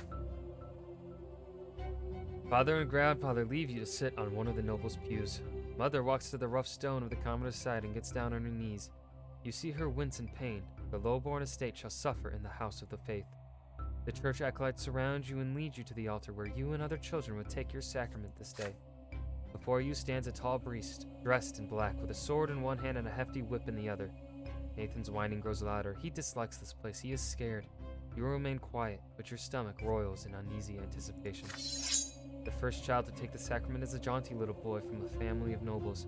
The priest extends the sword before him and recites the words of his lot. From this day forth he will fight and rule and pursue the arts. His mind now forever free from the throes of suffering, for he now belongs to the noble lot. The boy proudly touches the flat of the blade with his lips. Nathan is next to receive the sacrament. He suddenly snaps out of his fearful trance and tries to break free, but the acolyte pulls him towards the altar and throws him on the jagged floor on the low-born side. The sharp edges bite into Nathan's knees as he lands, spraying drops of red around him. I don't want it, Ryan. Why do they want to whip me? What did I do? You try to break free and run to Nathan's side. You want to give him courage and protect him, but the acolyte's grip on you is too firm. You feel utterly helpless. Your little brother has to face the world all by himself. The priest starts reciting the words of the lot as he swings the lash over Nathan's shoulders. From this day forth, Nathan, thou shalt endure and work and suffer. Thou shalt be ardent in thy labor and humble in obedience to thy rulers. And now cometh thy first true suffering, which thou must accept with gratitude. The lash cracks. It strikes his right shoulder. It strikes his left shoulder. The blows are so powerful that Nathan falls to the floor. The priest tells him to rise. He has received his lot. Nathan gets on his feet and drags himself towards Mother, his knees torn and bloodied, his spirit broken. It is your turn. Your feet will not move. You can barely muster enough strength to walk to the altar. You get down on your knees and feel the sharp stones below you. So sharp your clothing cannot protect you. Your skin begins to burn. The acolyte forces your head down and you feel the lash being drawn above you, ready to strike. The priest's words are for you now. This is thy sacrament. Thou shalt work and endure and suffer. Thou art about to receive thy first true suffering by the sacred lash. Dost thou accept thy lot? We are going to kiss the fucking sword. We're a badass motherfucker. The whip slices through the air, about to strike, but your eyes are transfixed by the blade the priest holds in his other hand. You jump up and away. The lash misses you. You grab the blade with your hands. It cuts into them without mercy. The priest wrenches it away from your bloodied fingers. You look him straight in the eye. I am Ryan of House Brante. The priest freezes in shock. You seize this moment to pull the sword closer and kiss the smooth, cold blade. You hear cries of outrage among the churchgoers. Mother prostrates herself on the jagged floor, racked with fear. Father remains still, baffled by what you have done. But Grandfather looks at you intently, as though truly seeing you for the first time. There is a semblance of respect in his gaze. You are forced back to the commoner's place at the altar. The acolyte seize you by the arms and legs and keep your face bent closely to the bloody, jagged stones of the floor. The lash strikes your right shoulder, then your left shoulder. Then you are told to rise. You are a commoner. Mother takes your hand and leads you out of the church. Once you are outside, she scolds you for being insubordinate and bringing shame to your family. Nathan holds your hand as you walk, his tearful face a mixture of confusion and awe as he looks into your eyes. But you do not feel as though you have made a mistake. You did what was right for you. Whew.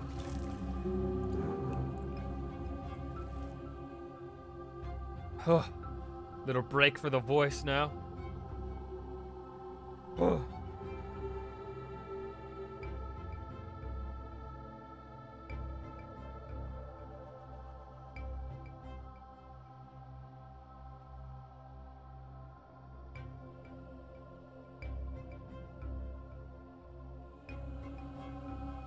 Oh. Okay.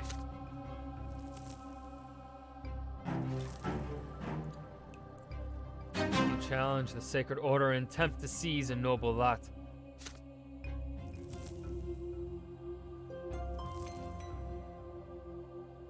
The mark left on you by the sacrament takes a long, long time to heal.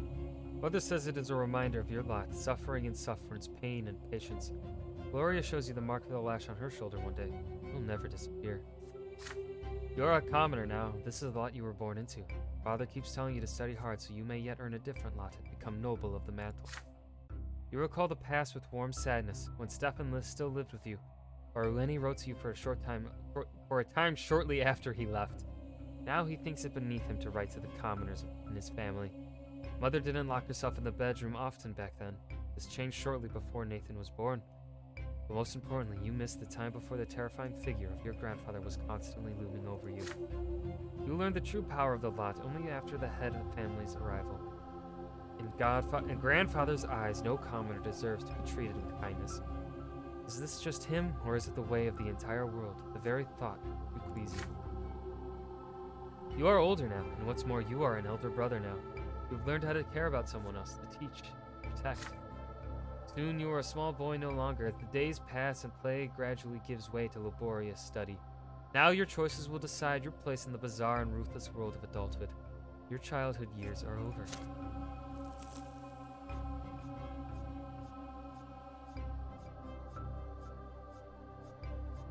My death.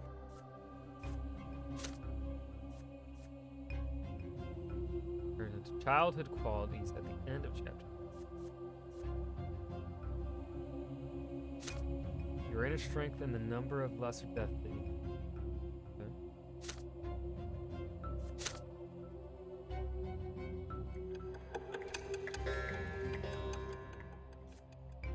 Yo, chapter 4 is long. Look at that bitch. That thing thick.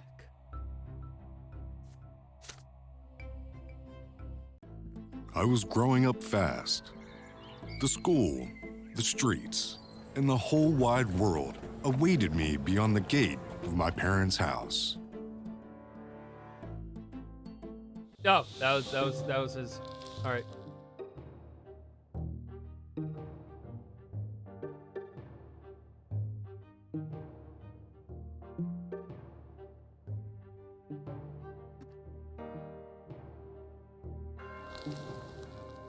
No rest for your voice. Yeah. Yeah. You have lived in this world for 8 years now. As you grow older, life grows more complex. The world of your childhood was limited to your house and family, but now that realm is expanding. It also includes your neighborhood, the nearby houses, the streets of the ancient city of Anazot. A question now looms over you, growing more pressing with each passing year. What will your place be in this vast outside world? Few people in the blessed Ocnean Empire trouble themselves with this question. It's not within a man or woman's power to choose. Their destiny is predetermined by their birth and those who bore them. And yet your peculiar birth has granted you a choice. Your father is a man of nobility, a worthy example in matters of duty and honor. Your mother is a commoner of lowly estate, humility and patience made flesh. And your sky is ablaze day and night with the light of the shining pillar, the beacon of the clergy. Your back bears the mark of the lash. Will you accept the drudgery and suffering that is the lot of the lowborn for your entire life?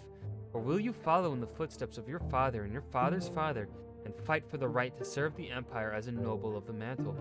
Perhaps you will follow the twin god's word and offer spiritual guidance to others. The answer lies out there in that vast, terrifying world. What awaits you beyond the walls of your home? Oh, I don't know. Probably scary things.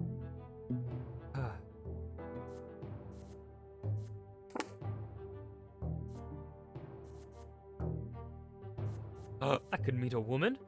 Oh my goodness.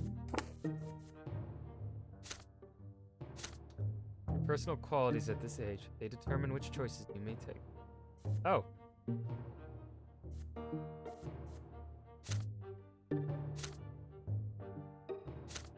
Okay, so we have relations. I have no relationships. Well, that hit a bit close to home now, didn't it? The game has a map! Oh, I love my fucking maps. And there's a fuck... Oh, that's a lot of words. I'm not reading that quite yet. Ooh. Oh, that's a... Ooh. Continue. 11:26.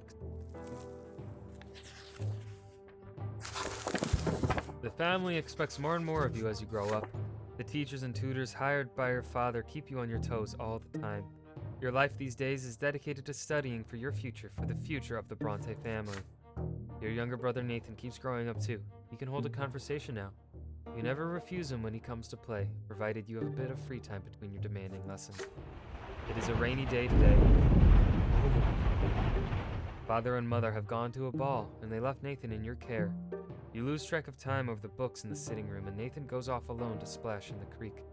Soon you hear his voice begging you to come outside. He is on the porch sobbing, all covered in dirt. You walk up to him as he continues to bawl. It's all that kid. He pushed me into the ditch and called me names. He said I was a fancy pants fool. I said I'll call my brother. Still there. You have to go punish him, Ryan. Nathan points at a lopsided wooden house further down the street where the poorer artisans live. You see two boys lingering there on the porch. They're clearly both commoners, but far from poor. One of them is almost as tall as Nathan, and he frowns in a funny way, just like him. The other looks older, almost your age, but he's more broad-shouldered and taller. His name is Thomas. You have heard it before. There, Ryan, that's him. Nathan points at the younger boy and hides behind your back. Thomas grins and rolls up his sleeves to reveal strong forearms. He must have been helping his father with manual labor for quite some time. Listen up, rich boys. We don't give a damn about you or your friendship. We don't let nobody call our home a stinking rat hole. Your little brother earned his ditch dive. Maybe next time he'll dress normal and stop picking fights with people who can throw him in the mud. Their hands clutch into fists before you react. Nathan called them names first. No wonder they did the same. That's how it goes. Pushing your brother into a ditch is too much. Thomas stands tall and confident. He sees no threat in you. You are about to get ready for a fight when you feel a tug in your sleeve. You turn your head to see Nathan, the one who started the whole mess. Ah, man. Nathan doesn't...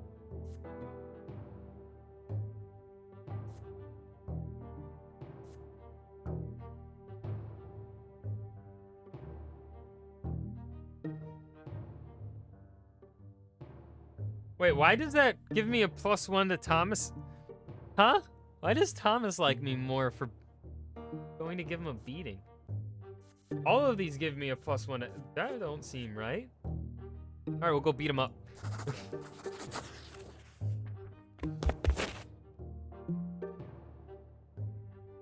The bold-faced bully is taller and clearly stronger, but nobody talks to you like that.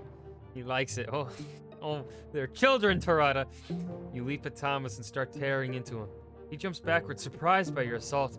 It takes him a moment to compose himself, but now he is ready. His fists cover the face and he attacks you with a kick jab. It is now your turn to take a step backward. You start trading blows, huffing and puffing with rage. The younger brothers gawk and awe at the sight. Tommy does not resort to fancy moves, dirty tricks, or stupid taunts. He displays nothing but skill earned in many a street fight, and his heavy fists aim for your head. You keep dodging him again and again, trying to reach him. He takes a couple of glancing blows, but easily shakes them off. What a bruiser. You start swinging your fists with greater and greater fury. Your heart is pounding like a hammer. You see nothing but the foe in front of you. How much longer will this take? You're worn out, your breath grows ragged, and your muscles grow heavy. There is no way you can give up now. Nathan is watching you.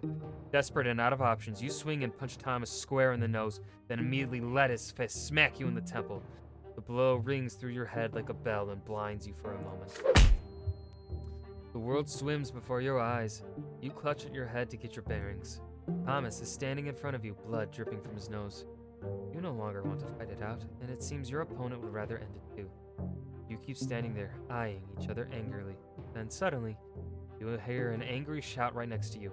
An enraged man in a craftsman apron is shaking his fist. Thomas's face contorts in terror right away. My father, run! The punishment for fighting is flogging, and the mere prospect of that makes you run like the wind. Thomas sprints in front of you. You dash across the rotten wooden planks of the back alley, up and over a lopsided fence, across a giant puddle in one leap, and then forward into the tall grass. You hide there and stay quiet. You hear no sounds of pursuit.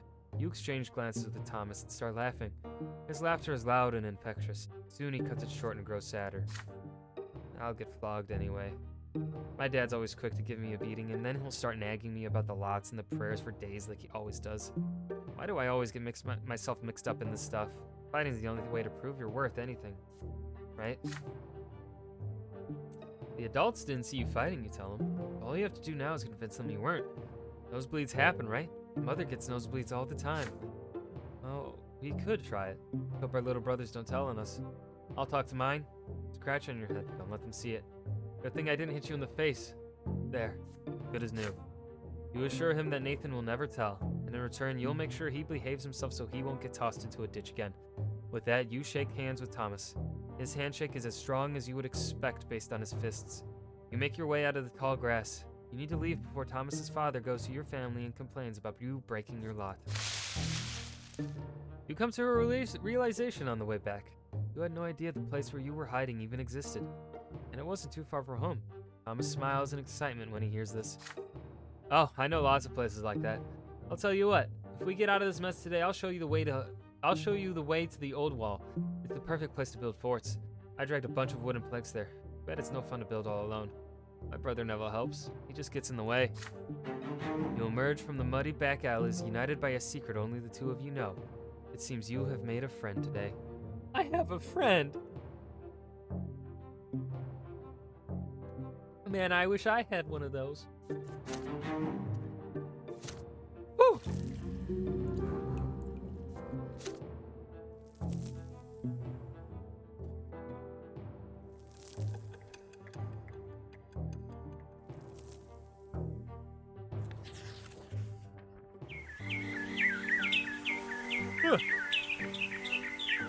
Chirp, chirp. Chirp, chirp. It is blistering hot today, even for the sun-parched land of Magra. As soon as you are done with your studies, you dash outdoors and out of the stuffing room.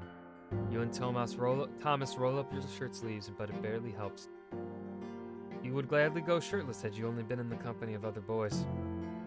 But there are 3 girls in the yard today. They are doing the laundry in a big wash tub, whispering and giggling. If you would gladly keep watching one of them at work. She has big eyes of deep blue, her dark hair is braided, and her plain gray dress is mended and patched all over. Her name is Sophia. She throws her head back a little when she laughs. The rays of the sun are reflected in her eyes. You, Thomas, and the other boys keep telling silly stories. Anything to make her laugh. You sure love telling tall tales, Ryan. Oh, I remember this one time. But then Sophia hears a voice calling her home. She nods to you and runs across the street smiling. Her light steps carry her forward, but her eyes are looking elsewhere. But then a stone on the road catches her foot. She stumbles and falls flat into the dust. The street starts shaking from the thundering of hooves. Riders appear on the road from around the corner. They bear a coat of arms you recognize right away. A sable serpent blade upon a field of ver. It symbolizes the Milanitis dynasty, the family of your province's archduke. The horses dash forward. A lost wooden toy on the road cracks under the hooves. They will not slow down. They are nobles. The rest must make way for them. Oh. No! Fuck!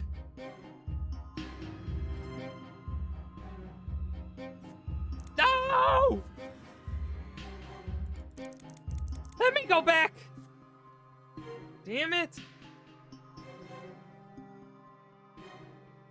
Oh, that's a little poo-poo. Damn, I knew I should have chosen more of the willpower options, man. Sophia is in their way, just now starting to get back on her feet. Her mother is crying for her desperately from behind the fence door. You freeze in terror. The riders surely see the girl. Are they going to stop, or are they going to trample her? In only a few moments, the beautiful girl will be toppled, trampled, and crushed. Oh, but I would die in her place. That would have been my second death. Yeah, no, I'm staying where I am. I get what? 4 deaths? Right? I think I only get 40. Yeah, Actually, no, I only can die 3 times total. Yeah, sorry, Sophia. You stand frozen by the roadside, unable to look away as the cloud of dust covers the entire street. You feel as if a massive, maddened beast whipped into a merciless frenzy has just passed you by. You hear no screams, no cracking bones, nothing but the deafening din of the hooves. Once the horses are gone and the dust settles, you can finally see the road again, and the repulsive blob of blood, flesh, and bone left on it. You can still see traces of Sophia in that mess, her dark hair, the remains of her dress. It is no longer her. Sophia's earthly remains slowly dissipate and melt into the air. Her mother's eyes are filled with grief as she watches. She hunches over and slowly walks back into the house. You can still hear the riders far away down the road. None of them even bothered to look back. Your friends walk away at a loss for words. You make your way home, dazed by what you have seen. You are still dazed as you retell these events to Mother, unable to look up from the floor. After a moment of silence, she embraces you and calms you down. Poor girl. What a terrible, painful death. You must know that it was not her true death. By the twins' mercy, we are all given enough time in this world. Should you die before your time, you will be brought back by their grace. For 3 times they will rescue you from a terrible fate, but the 4th death is true and final for all. Every loss of a life we were granted at our birth is a heavy blow to us, but the gods told us not to mourn a lesser death. Everybody will keep on living as though nothing has happened, even Sophia's parents.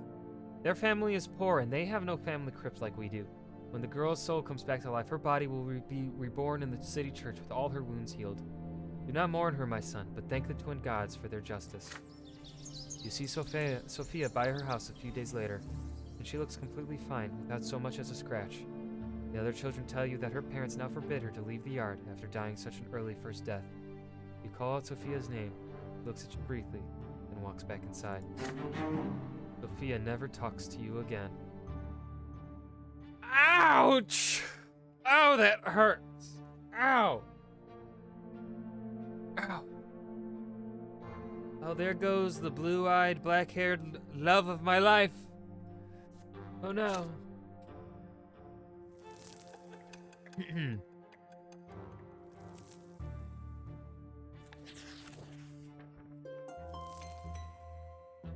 Sophia disappeared after the terrible incident with the horses. Her friends gossip that her parents sent her off to serve a rich noble dynasty. You haven't seen each other since that day, but you still remember Sophia's eyes, the sunlight shining in them. No matter what, life goes on. You're 10 years old now, your studies continue, and you are learning more about the land you live in. Anazad is an ancient city in an imperial province by the name of Magra. All soil in Magra was turned to ash eons ago, scorched by magic during the rebellion of Duke Char Milanitis. The magical arts are all but gone now, but the scorched earth has remained barren and infertile ever since. Since then, the entire province has lain barren, tormented by cold and scorching winds in equal measure, with few precious plants taking root on their own. All fertile land in Magra is bought elsewhere and brought here by an endless caravan of carts and carriages. Pay for food and soil, the cities of Magra become skilled in many trades, primarily mining and digging for metals and stone. Last fall, there was an explosion just outside the city, followed by clouds of thick smoke. The first such incident frightened the citizen, but then explosions and smoke became an everyday occurrence. Soon everyone grew used to it. Father explains that the miners are using a new invention called gunpowder. It makes it easier for them to reach the precious stones and metals buried deep within the earth. Then one day a thunderous explosion rocks the city and black billowing smoke covers the houses. People are stuck in their homes, all windows tightly shut. The air is impossible to breathe. Nathan coughs all the time. Gloria and you cough only when nobody is watching. Mother hears it, she'll make you inhale those hot herbal vapors just like Nathan. It takes 2 days for the black smoke to disperse. People pour out onto the streets to meet their friends. Thomas is eager to share everything he knows about this incident with you. They took lots of burnt up people up to the city temple. Mom told me she was helping the healers. There are many rumors. Some claim it was the work of a beast stirred from its slumber, while others say it's the surviving witches that continue to threaten the order and the empire with their accursed powers. But as for you patiently wait for Father to come back home, and then you'll ask him about it. Father spends day and night working at the prefecture while Mother spends all her time in prayer. It takes a full week for Father to finally come home, and he's almost completely spent.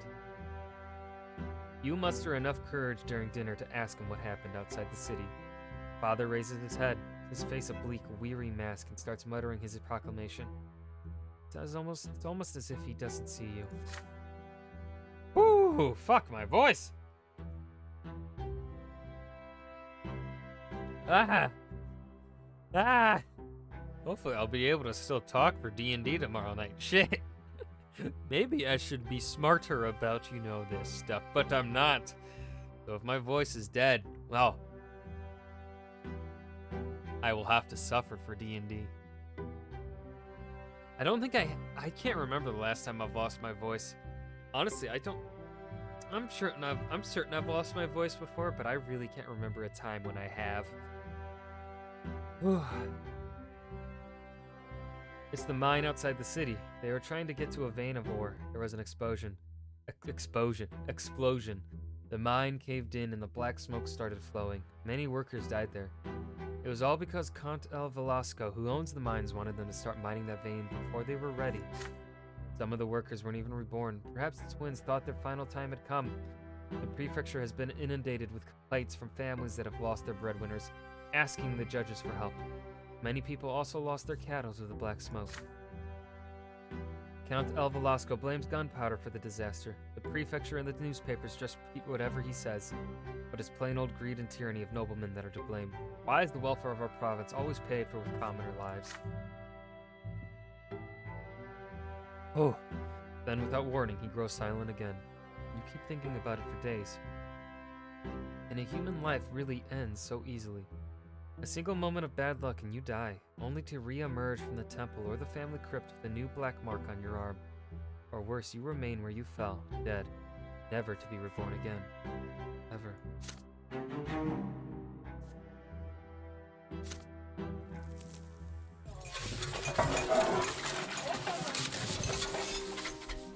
Whew. During lunch, Father tells you to stay home in the evening and prepare to meet some important guests. Your elder brother Stefan will return home by dinner tonight. Joining him will be your grandfather Gregor Brante, as well as a noble friend of the family. You're excited about your brother's return. It has been years since you last saw him. How has he changed during his years away from home? You and Father await the guests anxiously. The doorbell rings. 3 people are standing outside. Grandfather is the first to come in, naturally. He has not changed a bit since his last visit, still eyeing the house with contempt, looking for any reason to demean it. Grandfather is followed by a stately young man dressed in a jacket embroidered in silver whom you barely recognize as your brother. Stefan casts a glance at your threadbare clothes, your dirty fingernails, and he smirks. The last to enter the house is a personable gentleman with a worn-out, wrinkled face. You have heard a lot about this man from father and grandfather. He is Baron Augustin Elborn, Stefan's uncle, a family friend and the province's prefect, which means that he is the head judge and thus father's superior. Sir Elborn smiles lightly and offers you his hand. And this must be your youngest son, Ryan, yes? You have your father's eyes, young man. Father bows slightly to grandfather and Sir Elborn, but there is a moment of quiet when Stefan's turn comes. Father reaches out to him awkwardly, expecting an embrace. There is a question in Stefan's eyes as he looks at grandfather. The old man shakes his head almost imperceptibly. We noblemen oughtn't put our emotions on public display, father, not even after a lengthy separation. There is no embrace. Instead, Stefan nods to father curtly. He responds in kind, his face devoid of emotion. After the greeting, you proceed to the sitting room. Elborn is the first to enter. He kisses mother's hand and Gloria's too, and tussles Nathan's hair after he sees him hiding by the table. Grandfather acknowledges them with glum nod.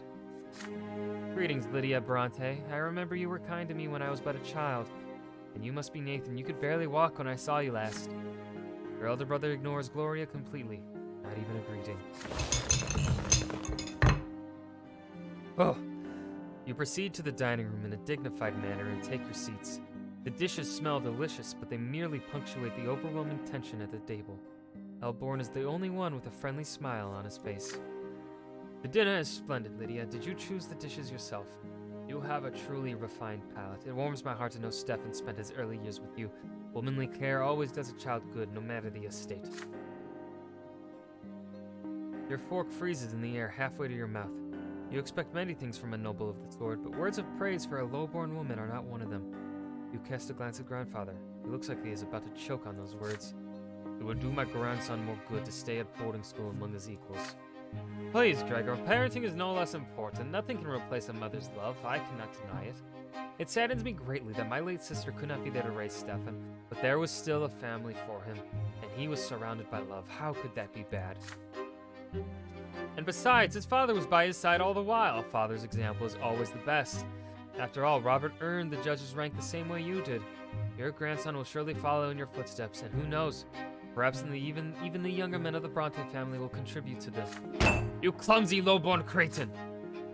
Everybody is startled by this sudden outburst. Grandfather's face turns red. He is glaring at a young lady servant, holding a pitcher over a glass. Stefan is sitting right next to her, dabbing a napkin on a fresh stain on his jacket. Begone, assistant! The lady servant runs away, leaving the pitcher on a small table by the door. After a quiet moment, Elborn smiles again. It appears the servants have left us, yet dinner is far from over. Worry not, Uncle. There are enough commoners at this table to keep us served with food and drink. Stefan glares at Gloria across the table. She is sitting right next to you. She shrinks down and hunches over under his gaze. Father furrows his brows. Mother covers her mouth with trembling hands. Grandfather sneers. Stefan's gaze does not move. The silence lasts far too long. Then she starts to rise from her chair. If the Brante gentleman would so wish it. Your hands clench into fists under the table. How could he bring himself to humiliate his own family, his own mother and sister like this? It is all grandfather's doing. Stefan could not even bring himself to embrace father without his permission. And yet they are noblemen, and they have the right way to act this way. If there's any way this dinner could become even more unbearable, you do not want to see it.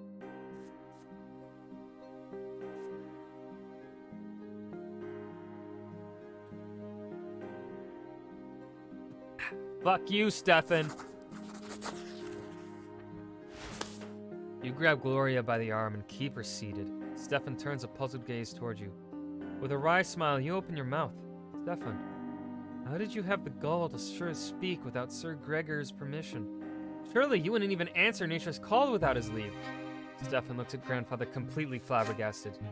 and then chaos. Grandfather roars with fury. A father stares you down with a disappointed look on his face. Gloria tries again and again to contain her laughter. Nathan hides under the table. Sir Alborn is unsure what to do. Stefan looks like he is about to cry. Then Mother takes your hand and leads you out of the dining room. Fucking get dabbed on, brother! You expect to be locked in your room as usual, but instead she leads you outside to an unlit shed. I'm locking you in here for the night, son. Your presence tonight would be an insult to our noble guest. It is time you learned the meaning of humility. You do your best to fall asleep inside the shed on the cold wooden floor. Anything to make this rotten day end sooner. Grandfather's cries of outrage can still be heard from the house. Gloria sneaks out to the shed in the middle of the night. She calls to you from behind the wooden planks. There's gratitude in her voice. I never thought you would defy them like that. Thank you so much for standing up to them. Mr. Gregor got so mad he forgot all about me, so I ran away. Sir Oborn took Stefan away with him. How are you doing in here? You're not gonna freeze to death, are you? It's nothing, you tell her. You'll live. The important thing is that Grandfather and Stefan finally left her alone. You defended your sister's honor tonight. Bad blood. Okay. Our sister likes us. We have some ingenuity. How wonderful.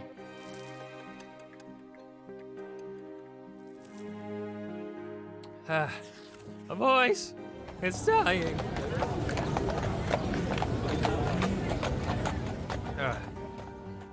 Oh, God. Hot, dry wind sweeps through the city from the barren lands around it. The noble residents of Anazat prefer to remain in their chambers, while the commoners huddle in tents or in the shade of the silver tree. You are on an errand right now. Your father wrote a letter to a noble acquaintance, and you are to deliver it. Thomas, the boy down the street, is tagging along. Two of you are inseparable now. I have a best friend. The errand is an easy one, so you decide to take this opportunity to loiter around the part of Anazat where the nobles live. So here you are, in the middle of the city square, resting on the ancient brickwork by the old fountain, in the merciful shade of the gargantuan silver tree. Thomas is by your side, lazily slouching on the edge of the fountain's basin. It's a hard life for commoners like you and me. Either you break your back in a workshop day and night, hoping someone will buy your goods someday, or you become a manservant to some noble. You never get a chance to enjoy life. This is our lot, you remind him. We work and endure and suffer. But Thomas waves your words away. Yeah, I know all that already. Mother keeps drilling that stuff into me. We must be humble. Our strength is patience and persistence. So yeah.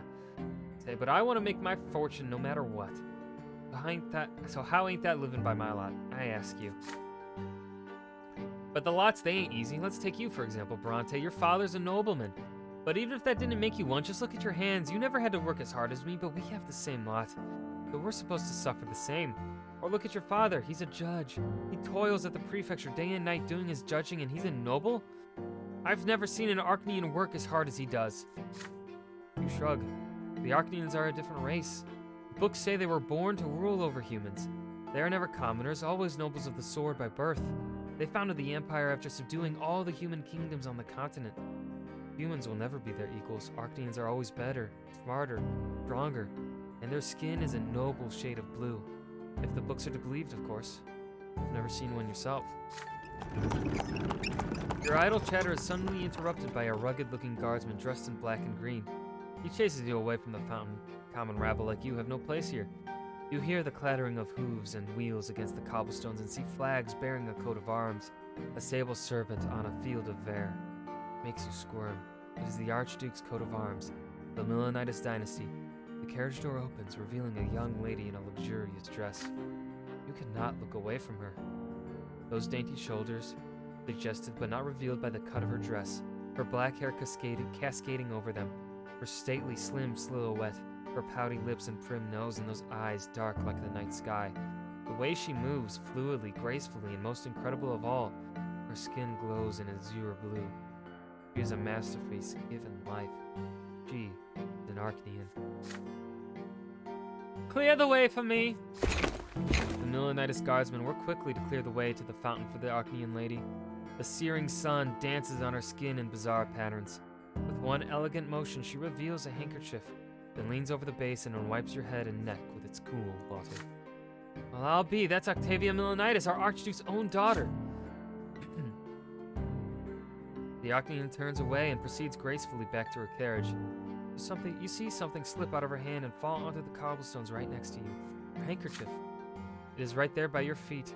Intricate craftsmanship, expansive woven fabric, delicately decorated with emerald filigree. Your heart skips a beat. No! It's all cause... What? Cause my willpower? I haven't gotten any willpower God damn it! The options I want to pick are blocked!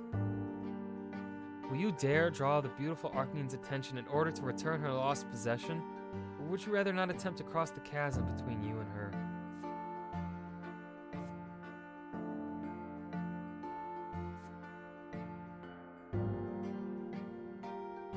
Keep the handkerchief as a memento. Perhaps we can give it back to her in the future. You carefully observe Lady Octavia as she leaves. Her delicate figure moves through the square like a waking dream. Her elegant hands gliding through the air, her air flowing in the light breeze. Your eyes watch all of her. She returns to the carriage, leaning on a guardsman's shoulder as she gracefully climbs back inside. The soft handkerchief feels warm in your hand. You fold it carefully and hide it in your pocket. The carriage drives away, marked by the thudding rhythm of hooves. Until that day, you associated with the Milanitis dynasty with nothing but indifferent cruelty. But now your breast pocket holds the proof of yet another quality they possess: beauty. Oh! My voice.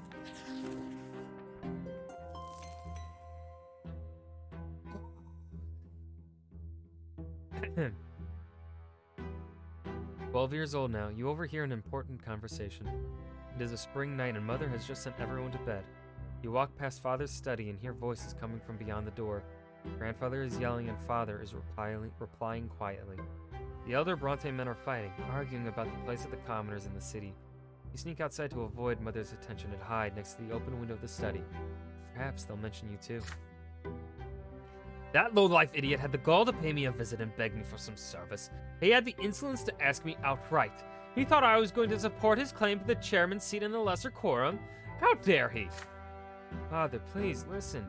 Mayor Egmont may be lowborn, but he carries a lot of clout in Magra. He owns 5 iron mines. A friend like him could be quite useful. Should he become the chairman of the lesser quorum? I don't give a damn who this Egmont is, Robert. What he is, however, is lowborn. His lot is in... Arcane, thank you for the follow. His lot is humility and obedience. The likes of him can never rule anything. They are nothing but a flock of sheep that need a firm, noble hand to guide them. I wasted so many years trying to quash that quorum decree, but that accursed Cornelius Tempest did everything in his power to make the Emperor sign that pathetic screed. Pathetic creed, I'm assuming. And now even lowlifes can wield power. True power, Robert. Just the right to discuss the size of the Archduke's tax, nothing more. That is only the beginning. What's next? Are they going to arm the lowlifes now? Make them into judges? If the Empire rejects the foundations and the lots, the entire edifice will crumble. Who am I telling this to? It is already crumbling, and you, my son and heir, are a harbinger of its destruction. Father, I'm begging you, I do not wish to marry a 3rd time. Lydia is a good wife and a dutiful mother Lydia is a good wife and a dutiful mother to my children. If you would only allow her to... I will allow them nothing. Neither Egmont nor that freeloading wench of yours. What you will want me to do next? Live by the laws of the lowborn? I can already see where this is going, and I'd rather run my own sword through my gut than live in a country where nobles and lowlifes share the same rights. My only dream is to see the name of Brante in the Blue Book. But that dream will never come true. They will never call me Venerable El Brante, and it's all because of this marriage of yours. My only hope now is to hear Stefan addressed in such a manner one day. Thank the twins I didn't let you ruin the boy. He's about to grow up a true nobleman. His children will bear the name of El Brante. You have 2 more grandsons.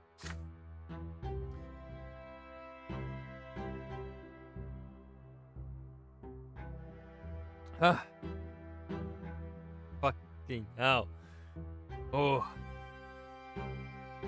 Those spineless milksops from the common lot, they're incapable of anything. The best your middle son can do is sneak into the Imperial College and get ennobled by the mantle. Although I have grave doubts about even that. As for the downtrodden Nathan, I hold out no hope for him whatsoever. You hear grandfather's heavy footsteps, the thudding of his cane, and the slamming of the door. It's time to sneak back home before you are discovered.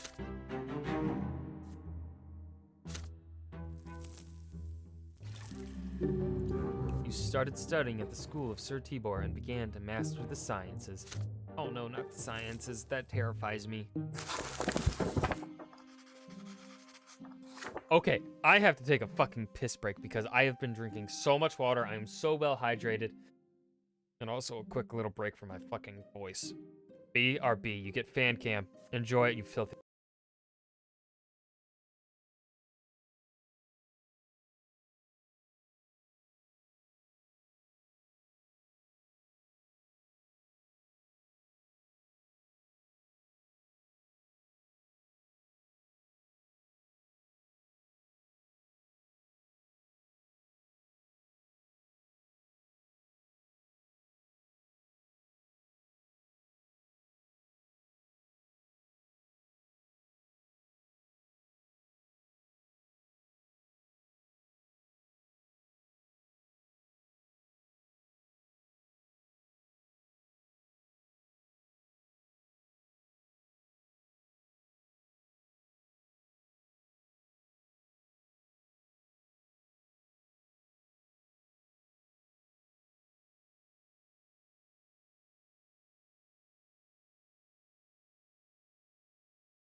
My voice is dying. Not yet. I refuse to accept the death of my... Fan has very interesting story. Apparently, Wolfie, fucking apparently. Man, I wish I could tell such riveting stories. Like the fan can. But let's head back. Oh no! I didn't read that yet. A storm of expectations. Finally, the day comes when the teachers stopped coming to the house. But before you can breathe a sigh of relief and put away the books, Father asks you to come to his study. You've grown, my son. It is time for you to continue your education away from home. I've chosen a deserving school for you, Sir Tibor's School for the children of noblemen and well-off commoners. And naturally, it is not a boarding school for nobles, so you will study there during the day and come home in the evening. Oh, thank you so much, Wolfie. You share the news with your best friend, Thomas. Sir Tibor's School, eh? Yeah, I gotta ask my parents to send me there too as soon as they get the coin together. Father says his workshop has toiled day and night for years to save up for my education. The school is based in an ancient estate of Arcanian design. The classrooms are tall and spacious with massive benches. The sounds of scraping quills and lectures on history and imperial law and theology echo under the vaulted ceilings. The rules are strict, the lessons tiring. Restless Thomas keeps getting distracted, and several times he gets his hand slapped with a stick for it. Every teacher demands flawless mastery of their subject. Every day, Father asks you about your studies. You already told him twice how Magra joined the Empire and how the Nobles' Court of Honor is different from the Commoners' Civil Court in the city prefecture. But Father keeps pressuring you to work even harder. When it is time to go to bed, Mother will not let you go to sleep until you recite a newly learned prayer for her. And when it is time to go to school, you promise her every day that you will behave with great humility and steer clear of insolent behavior of any kind. For you still live by the commoner's lot, and that lot is hard work and suffering. Your first month in school draws to a close, and the teachers announce that there will be exams at the end of the month to determine the best and the worst students in each subject. Oh, fuck. Got it.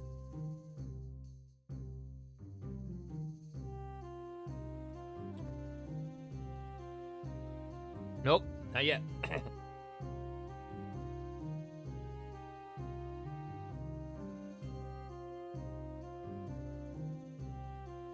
Father insists that you devote all your spare time to studying law and history if you wish to follow in his footsteps. But when you speak to Mother every day, you start considering theology. You still remember the revelations and divine visions that came to you in your earliest years. You have only one more day until the exam. You have already locked yourself away in your room. It is already getting late. Your desk is covered with handwritten notes surrounded by leather-bound books. Just looking at them makes you queasy, but you have to read through all of them again, at least for one of your subjects. There is a nagging thought in your mind. Thomas ended up in big trouble the other day. He got in a fight with several boys who lived next street. They heard about your wooden fortress and got in an outrage by the fortification built by commoners. They swore to dismantle it tonight. Thomas swore he would defend the fortress until the end. Perhaps you should abandon the books to rescue the friend in need. God, my voice. But then you hear your little brother Nathan knocking at the door. He stands there shyly, not saying a word. He often does that, standing still and staying speechless until either you speak first or he runs away. But this time he actually says something. The door's locked. Are you okay, Ryan? Is there anything I can do to help? Your head is spinning.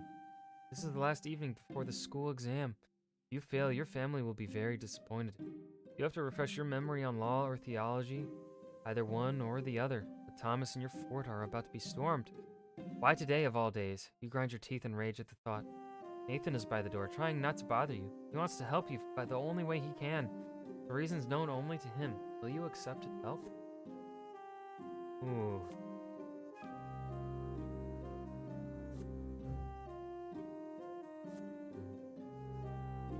Oh, shit. I'm really torn here.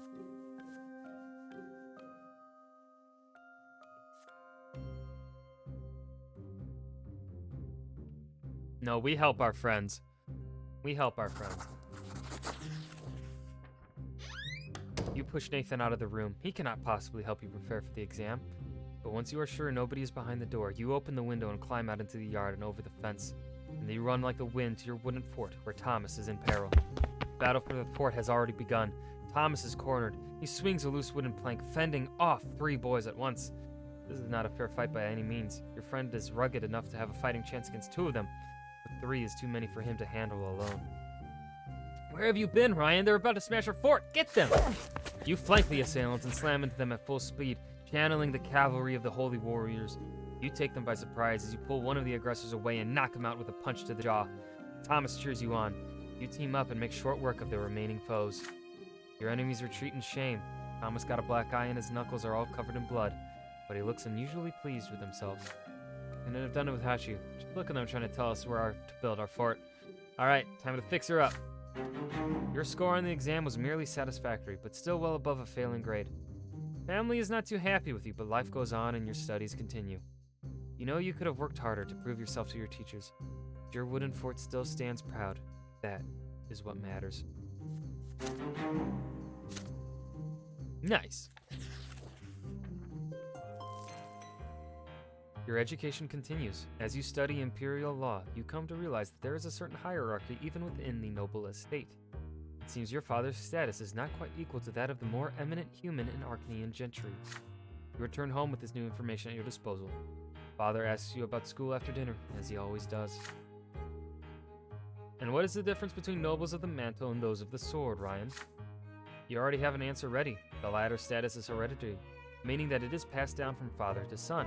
After the Arcanians, nobles of the sword are the most eminent humans in the Empire. They own land and estates, they fill offices of the highest ranks, and the names of their bloodlines preserved within the Great Blue Book. Nobility of the sword can only be granted only by the overseer of the province or the emperor himself.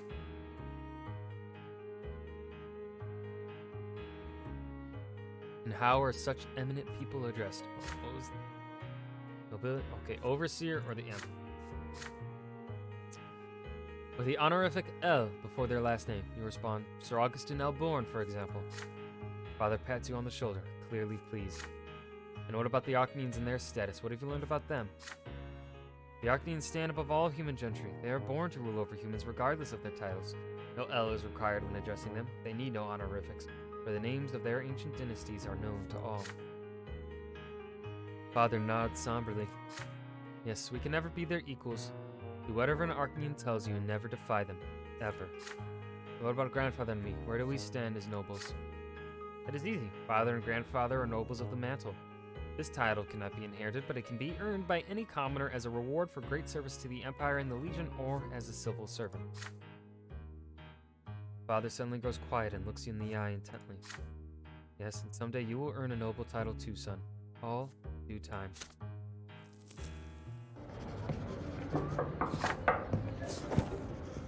Sir Tibor School teaches children of all stripes. Nobles of the mantle and low-born parents can send their sons here. And every passing day, the children of noblemen invent new ways to snub and bully the commoners. Most of the time, the bully leading them is Dietrich, son of the secretary for the Imperial Chancellery and a self-important slob. The sons of the noblemen never pick on you, however. They know that your father has been ennobled by the mantle. However, Dietrich and his retinue soon choose Thomas as their favorite victim. Time and time again, you ask your friend not to pay them any mind, but again and again, Thomas grows angry and snaps at the self-satisfied mockery. It is early morning. The students are busy flocking to the classroom for the next lesson. You wave Thomas over when you see him. He waves back at you, and then a bucket full of slop splashes on him. Needless to say, it is the work of Dietrich and his entourage. You hear his familiar quirky laughter.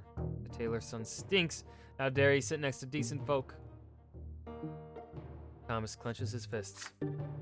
You're dead, Dietrich! Oh. You don't say that to nobility. He throws himself at Dietrich's haughty entourage like a soldier ready to wage war. He attacks them first. This is just what they expected, and they are free to retaliate. He barely makes one movement before four pairs of hands grab him at once. Dietrich sneers and kicks your friend in the belly. Thomas gasps for air and starts coughing. You stand between them as Dietrich readies another kick. The nobleman's son cocks an eyebrow. Why do you mingle with commoners? He asks. Your father is a nobleman of the mantle. You ought to be friends with your own kind. Your equals, not the dirt beneath your feet. Behind him, 4 boys hold Thomas down as he struggles furiously. The other students are watching you, frozen in fear. Dietrich haughtily extends a hand to you. He clearly expects you to shake it. What will you do? So if I was less... Oh, dang, that'd be fucked up. So fucked up. Let's see. Challenge Dietrich to a fight. You do not shake his hand. Instead, you challenge Dietrich to display at least some dignity by hitting you one-on-one. That is, if he considers himself a nobleman's son, of course. Dietrich's face grows serious. There is no way for him to refuse this challenge in public. Dietrich makes a sign and Thomas is released and pushed to the floor. He gets back on his feet, cursing and itching to rush at them again. But you hold your friend back. The teacher of Imperial Law comes into the room just in time. Everybody immediately returns to their seat.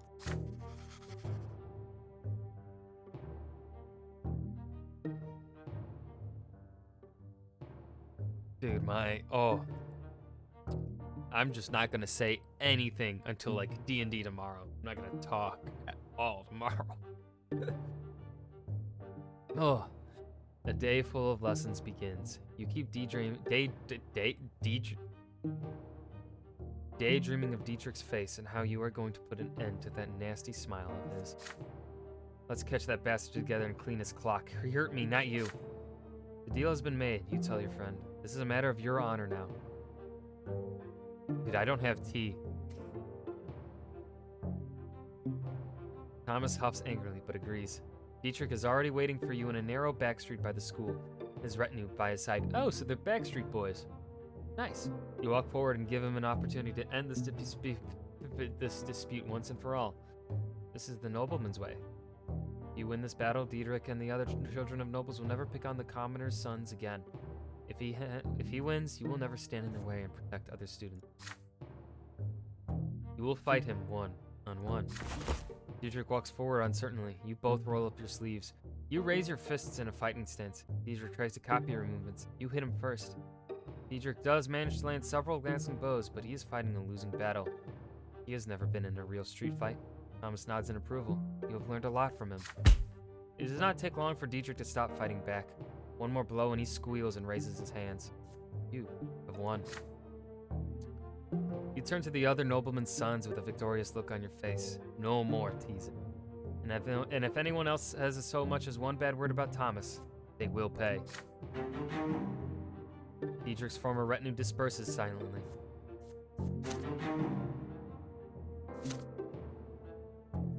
Woo! 15 years old.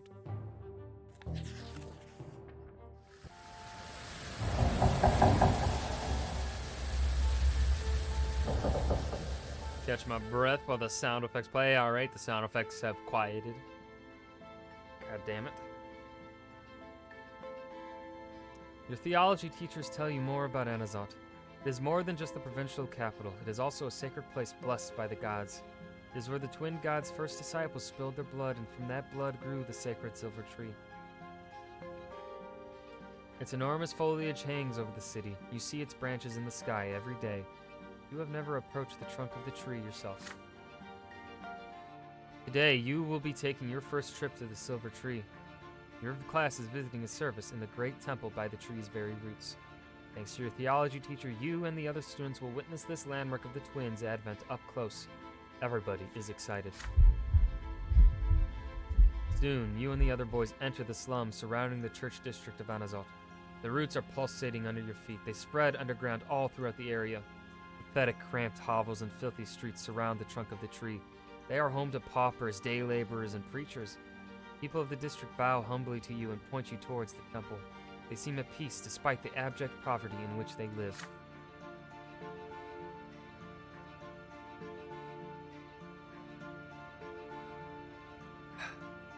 All who live directly beneath the tree are filled with its divine grace, your teacher says. People who come here to make peace with the world and their fate in it. Your class is unusually quiet. Everyone is listening to the rustling of the leaves and the underground beating of the roots. The sky above you is obscured by the tree's canopy. You find the temple of the twins' gods right next to the tremendous trunk of the tree.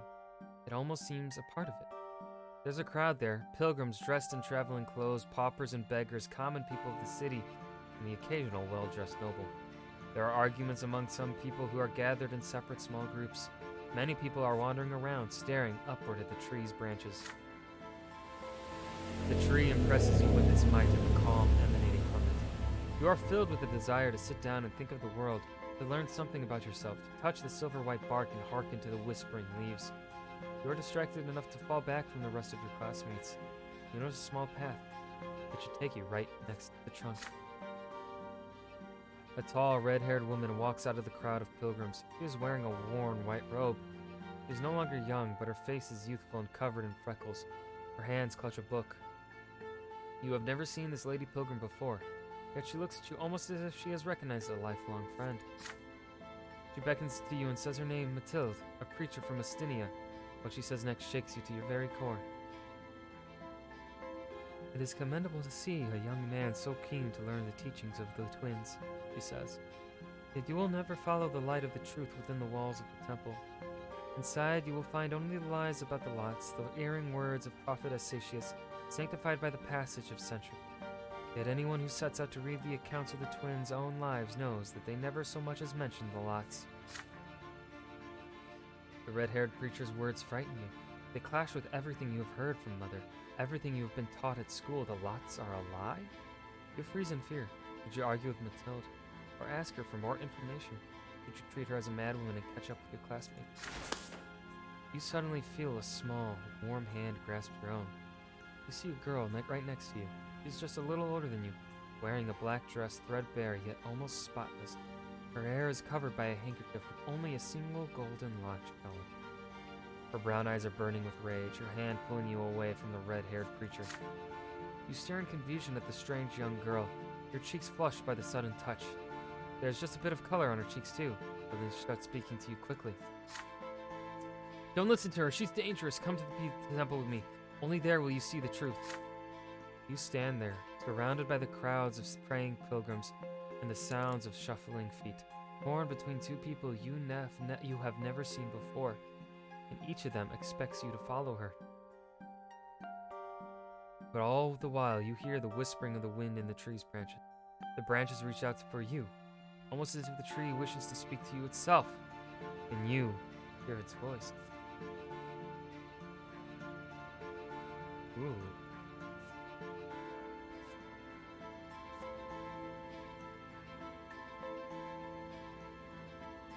No, I'm gonna go with giving into the epiphany.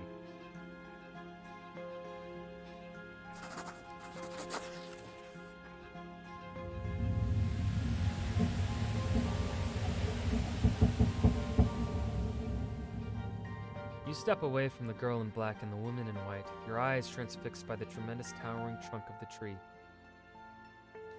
For some odd reason, you recall Mother's ant farm, with the ant hard at work inside and her face as she explained its laws. It is a fleeting, distant memory, a child's realization about the workings of the world at large. And at this very moment, you see yourself and all the other people for the ants they are. You cannot look away from the tree. The people around you begin to fade away. Their voices melt together and disappear. The world that surrounds you feels frozen and still now. Slow swaying of the rustling branches is all there is. The branches catch you and raise you up. You soar in the air higher and higher along the trunk of the silver tree. The branches, the leaves, their light is blinding. Their light holds you up and embraces you. And at this moment you realize something. Something as clear as the daylight beating down on you from high above. This tree is divine. There is no doubt left in you. The tree was planted by the twin gods and left in this land, an ever-living proof and a mark of the twins' existence. And the tree, it speaks to you. It speaks in a language you understand, in the language you learned long before you were born. It speaks of soothing love and of crystal clear law, and of love and law intertwining to bring the miracle of life to you. From this high up, you can clearly see all of the land below. From here, you see the entire empire, embroidered with a shining thread of providence illuminated by the twins' presence. It takes you but a moment to finally realize what the teacher has been talking about all this time. The fates and lots of the people, the workings of life in the empire, it was all created and arranged by the twins. And absolutely everything bears their mark, their design, and inspiration. And it is in this world that you were given life. Somehow, the tree seems to realize that the revelation is now fully within you. It gently lowers you back down to the ground. You glide down between the glowing branches, illuminated by what you have just seen. You spoke to them. You come back to your senses. You are still standing by the tree, firmly rooted to the ground. The branches release you, and you are once again aware of the pilgrims' prayers and the noise of the crowd. The young girl in black is staring at you. She is clearly agitated. My uncle's a priest, and he told me the twins can choose to speak with you through the tree. I've never seen it happen before. Diane starts asking you questions. She wants to tell you what she wants you to tell her what you just experienced. You cannot speak. It is so difficult to see the temple's familiar interior again, to see the district around it and the sky above. The memory of the sight from atop the silver tree now gleams in your mind. I just hope you'll share your revelation with me someday. Don't worry, I'll get it. My name's Jean. I'm an acolyte. I work in the temple. I help my uncle clean the grounds and cook food for the poor. And I also greet the worshippers. People come here all the time. Many are lost and they don't know where to go once they're inside. But nobody should feel lost in this place. The temple is for all the estate. But then you hear your theology teacher calling to you. It is time for your class to return to the school. Before you leave, Jean suddenly takes your hand. You can't help but blush. Please listen to me. The few people ever see these things. The twins, they were speaking to you and you heard them. It's a sign. You should become a priest. You'll be guiding those who cannot hear the twins. You'll be helping their souls find the way to the top of the pillar. It's the most honorable calling in the world. You say goodbye to the young acolyte, and as you return to your ordinary life, Jean's words remain in your memory from that day forth. Could I take the words of the twins and use what I saw to fuel me becoming the chosen one and conquer the world as the supreme leader? Of course. Is it fucked up that that's like the first thing my mind wants from that? That says a lot about me, doesn't it?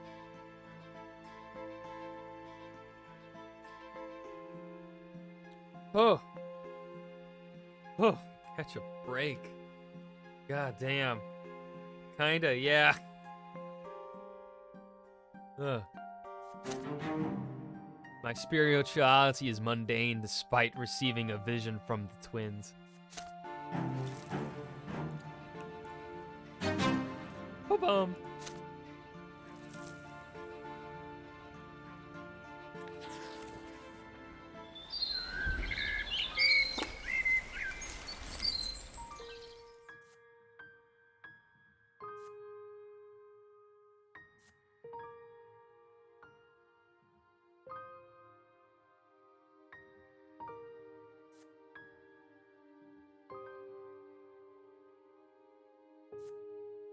Reminder to not give power to Ryan. No, give power to Ryan. Give it all to me. Another school day has ended. You are making your way home, still mulling over the things you learned from your teachers. The founding of the empire, the eternal and unshakable rule of a single dynasty. The three estates, each with its own rights. What an odd sort of order the world has, and yet so mysterious. At least it sounds that way when your teachers talk about it. Mother is waiting for you on the porch. She smiles gently when she sees you, and yet her expression still shows great concern. Father left on a trip to several distant migrant towns a few days ago. Since then, Mother has been trying to tell you something, but she seems uncertain. Son, you put your things away and come pray with me. You join Mother in a prayer to the twins. She prays with fervent sincerity, her head bowed low, reciting the words of obedience to them and their greater design in a barely audible whisper. You repeat after her, just as she has taught you ever since you were a little boy. When the prayer ends, Mother sighs and turns to you. Ryan, my son, you are 13 now. You will be grown soon. It is time you learned about certain things that are important to our family, difficult things. About your father and me, about our marriage. You gaze curiously into Mother's eyes. I'm sure you've wondered about this before. Your father is a nobleman of the mantle, so how could he marry a commoner with another man's child? But you see, Ryan, your father, when his first wife, Amalia Elborn, died, it was a painful blow to him. He lost the will to live, lost all purpose. He felt like his own destiny was cut short. They as well. And then he met me. You know, the troubles I had in the past. I went to the prefecture as a petitioner to ask them for help, protection, justice. When I was a young girl, I worked at a small shop that sold crockery and dishes. A nobleman took a liking to me. May his name be forever forgotten. The twins know I was humble and honored his lot of rule. He took me by force. Mother falls silent, summoning the courage to continue. Gloria is that nobleman's daughter, but he was outraged. How could I have the gall to burden him with low-born progeny? He turned me out on the street with that little baby girl in my arms. Mother's voice is shaking now. Take her hand tenderly. I had no home, no honor, nowhere to go, no one to help me. When I went to the prefecture, I didn't really think the judges there would help me find justice against my former master. But when Sir Robert heard my plea, his eyes met mine, and I believed that at that very moment, the twins themselves granted him the gift of their love. Your father told me that there was nothing he could do to make that detestable nobleman marry me, but he would never abandon me and baby Gloria. If I agreed, he would take me into his own home. Tears are running down Mother's cheeks. And I knew it, my son. I knew how much his honor and reputation would suffer. But caring for me brought him back to life. It's like he experienced another sacrament. He rediscovered his noble purpose, his lot to rule and protect and care for others. But his decision to marry me is still paying for it today. Your father had the courage to defy your grandfather, the founder of his bloodline. If only you knew how much he had to endure, my son. If only you knew the despicable rumors we heard about the Brontes all over Anazat.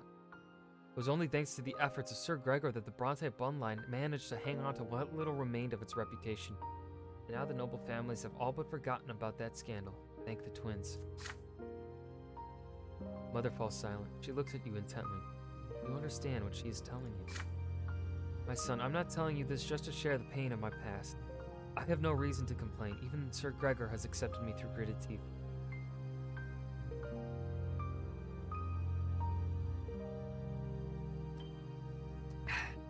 But you need to understand the heavy burden our family must bear, including our scandalous marriage and Gloria's foul origin. Gloria, she can never be a Bronte. Even if the elder Brontes agreed, the news would stir up the old scandal in the minds of high society. If that were to happen, Ryan, they would see even your birth as illegitimate. Mother sighs heavily. What if I told you just now? What I told you just now is something you have to know, son. You are about to enter adult life. By my lot, I must be humble. I cannot tell you how to treat your family. But may I ask you a question? Now that you know all of this, do you still see Gloria as your sister?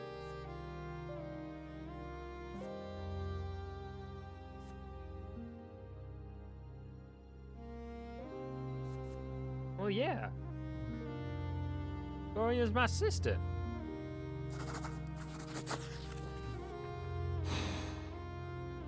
Filled with determination, you assure Mother that Gloria is and will always be your sister. You want Gloria to be a Bronte too. You want her to be a part of your family. Who cares what the nobles of Anazat say? Mother beams with quiet joy when she hears this. Oh, Ryan, if only you knew how happy that would make me to have our family united at last. However, the joy on her face quickly gives way to concern. But I already owe good Sir Robert a debt I can never repay. He's given my daughter so much, a home, an education, his care and advice. Bronte bloodline could suffer so much from Gloria's existence. Should all just learn to accept her status as it is.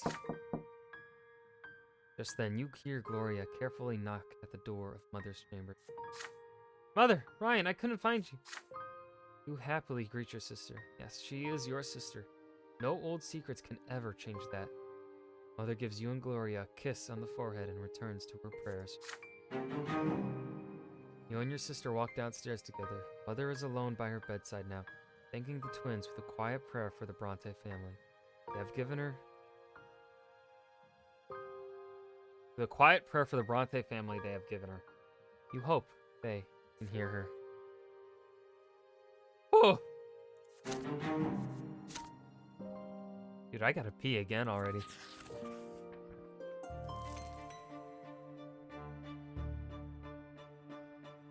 The flash and the flame. You are 13 now. Another theology lesson. Today's sermon is about the priests and why the clergy is the only one of the 3 estates with the right to interpret the lots and guide the other 2 estates accordingly. Thomas sits next to you, puffing and puffing as he fervently writes down the teacher's every word. But you've heard all this from Mother many times before, so you take this moment to daydream a little. Father promised to take you to the capital once your studies are complete. But the teacher suddenly casts a stern look around the lecture hall and raises his voice at one of your classmates. A boy by the name of Brian jumps out of his seat. The teacher asks him to repeat what he had just said. Brian freezes and seems to shrink. He tries to muster a reply, but nothing comes out.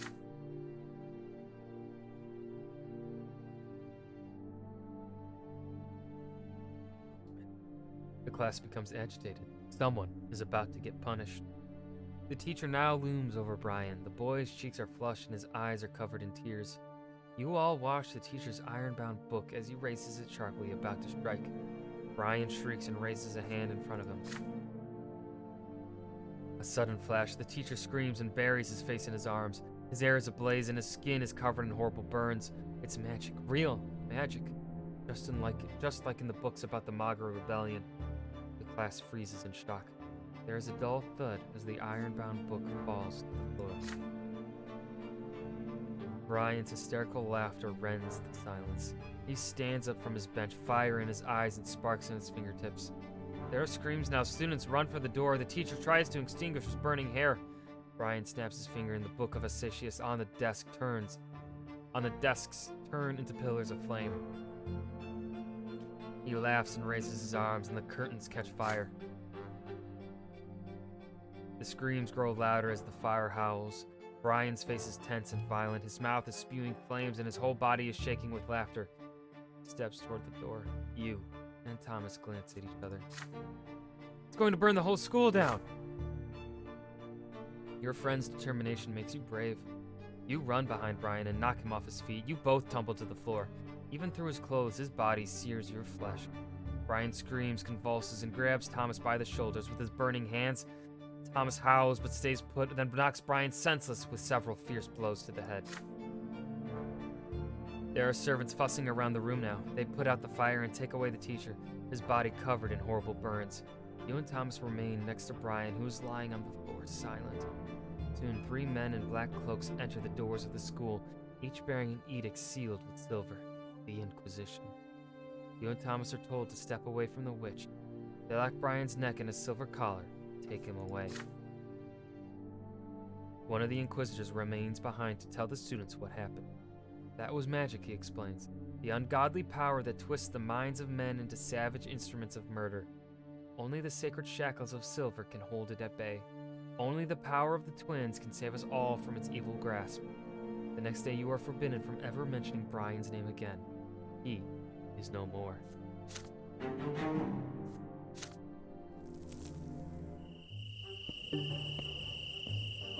Okay, I gotta pee again, so you guys are gonna be given yet another fan cam. Because holy shit, I have drank so much goddamn water. I am so fucking hydrated that I hate it.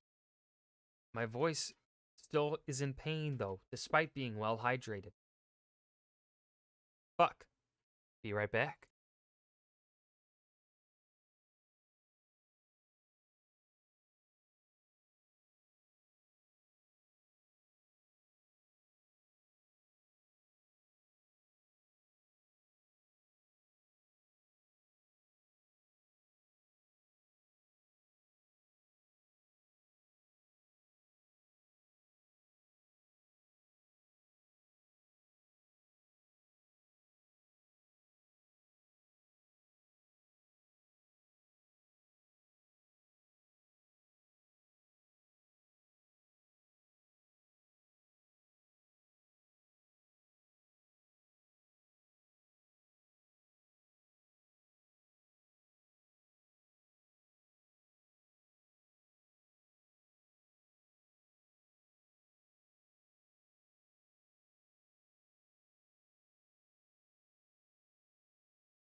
Okay.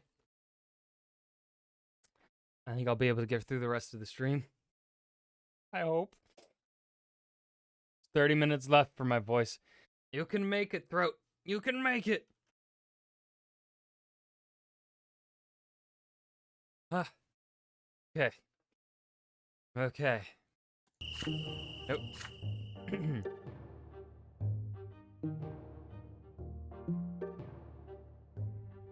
God, the music in this game is such a bop. A great day looms ahead. 100 years ago, Uther Tempest was anointed to rule over the Empire. Blessed by the twins themselves, the Emperor's reign continues into its 2nd century. Celebrations in honor of the Tempest dynasty are held throughout the city, and the school is closed for 2 weeks because of that.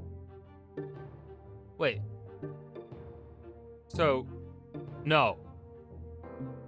You're not meaning Uther is still alive. Or just mean the Empire is celebrating its 2nd century. I think that's what they were saying there. On one of these evenings, Father tells everyone that Grandfather is going to bring Stefan back home for the holiday. They say families should celebrate the Day of Anointment together. You could benefit from your elder brother's company. With his noble education, Stefan might be able to teach you how noblemen are supposed to act. Fuck Stefan. I'm gonna beat him up again. I'm gonna beat him up. I'm gonna make him cry.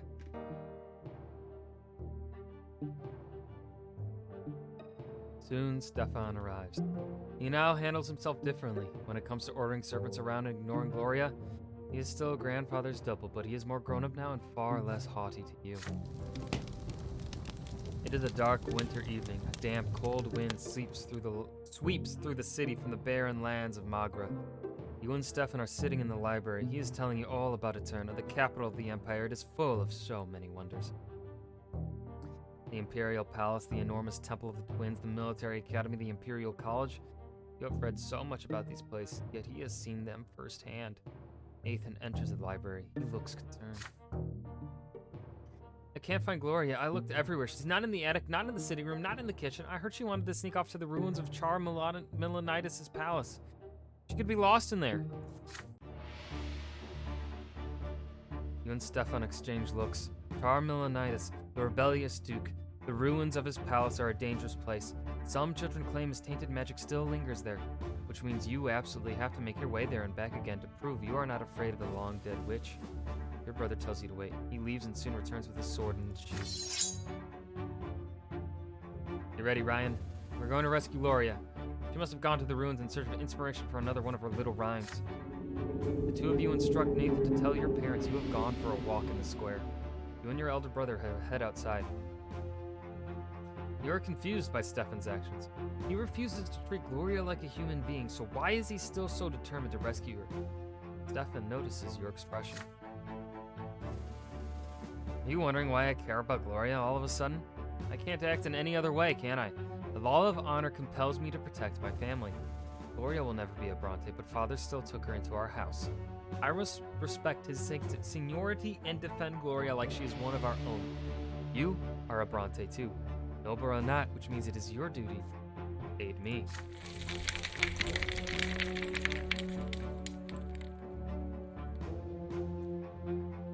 The ruins of Char Milonitis' palace span an entire district. The palace was abandoned centuries ago, and its remnants are overgrown with thick underbrush. The ruined palace is empty, nothing but cold wind blowing over crumbling brickwork. Even the worst scum of the land steer clear of this place. You make your way through the ruins until you spot scattered sheets of paper covered in writing. Your sister's writing. You hear loud laughter coming from behind a dilapidated stone wall nearby. You peel yourself up to peer over it. Gloria is lying on the ground, face down, twitching and sobbing. A gaggle of drunk young thugs surround her, cackling and swinging their arms about. You hear their shots. Look at the lass, sitting here rhyming words together. She thinks she's all noble, but don't you worry, you low-born tart. We're gonna teach you your place. One of the loud spits at Gloria as she lies there. Get away from her this instant, you bastards, or I'll spill your guts. They respond with mocking laughter. Stefan draws his sword. The street thugs recoil in fear, but they soon notice that he is only one-armed man against many. They start reaching out for sticks and stones. Stay by my side, don't let them flank me. Stefan's hand shakes, but he looks ready for battle. He is outnumbered for a moment. You hesitate. Perhaps it might be better to run for the nearby district and call for guards. The young thugs are already armed with makeshift weapons. They start approaching you and Stefan cautiously.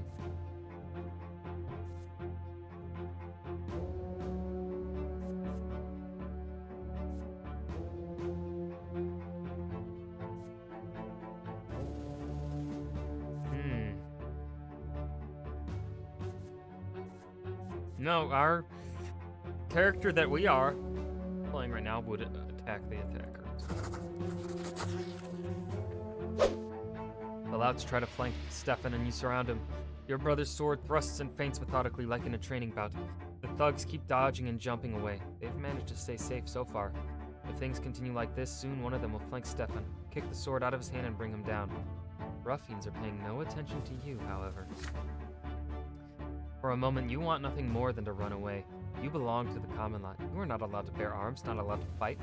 But then you take one more look at Stefan, who's almost surrounded and inglorious, sprawled out on the ground. I can't act in any other way, can I? Your brother's words ring in your ears. You cannot run. You have to help him, no matter what. You pull a heavy rock out of the old wall. The tow-headed leader of the gang appears behind Stefan's back, ready to knock him down. No time to think. It takes you 3 steps to get to the foe. No time to think. You bash the thug in the head with the rock. The wretch stumbles and falls down. Stefan sees an opportunity to strike and lunges at the louts. They scatter under his blows. You hear screams and the swishing of the sword. You assault them too, swinging away with the heavy rock. Until you catch something pointy in the side. A wave of pain washes over you. Blood starts falling down your side and onto your leg. Stefan shouts something, but your mind is already fading fast. When the darkness disperses, you find yourself lying in your bed. Stefan is in the armchair next to you, reading a book. He is alive, with the left arm in a sling and a black eye, but still alive. As for you, it hurts so much when you try to breathe, you cannot help but moan quietly. Stefan looks up from the book. Don't try to get up. You lost a lot of blood. Fortunately, the Archduke's guards got there too late to see you swinging that boulder around. They'd have shown you no mercy otherwise. But I'm impressed, Ryan. You were unarmed, but you still fought them. You acted in defiance of your lot, that much is certain, but you fought for your family's honor. No, brother, the nobleman's lot is also a great burden that few are able to bear. It takes courage not to fight everything you see, but to do your duty.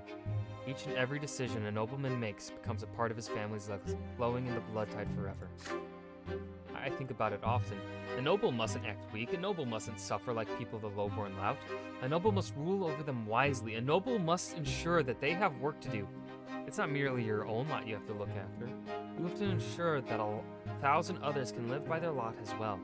And there are so many more matters to take care of: honor, dignity, tradition. It's tough, but it's what it takes to be an old man. Do you understand what I'm talking about? For the first time in a long while, your brother looks at you as an equal. It was a pleasure to fight side by side. Glad you and I are brothers. Huh! Would you look at that? He's grown up into not a dick. Kinda. Before long, the entire city hears how a gang of lowborn thugs assaulted Stephen Brante. Grandfather assures that the brash young men are found. Some of them are taken into custody as soon as lesser death releases them. Grandfather seeks vengeance on those who hurt his favorite grandson.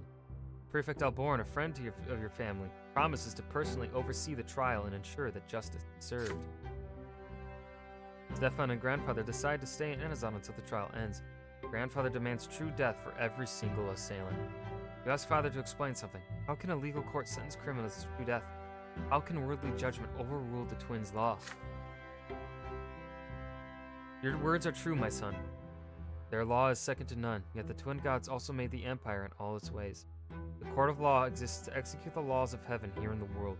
Should the court of law sentence a person to death, law high above will always enforce it, and so every execution brings true death. The commoners who assaulted Stefan, a born nobleman, have committed a grave offense. There is no doubt about that.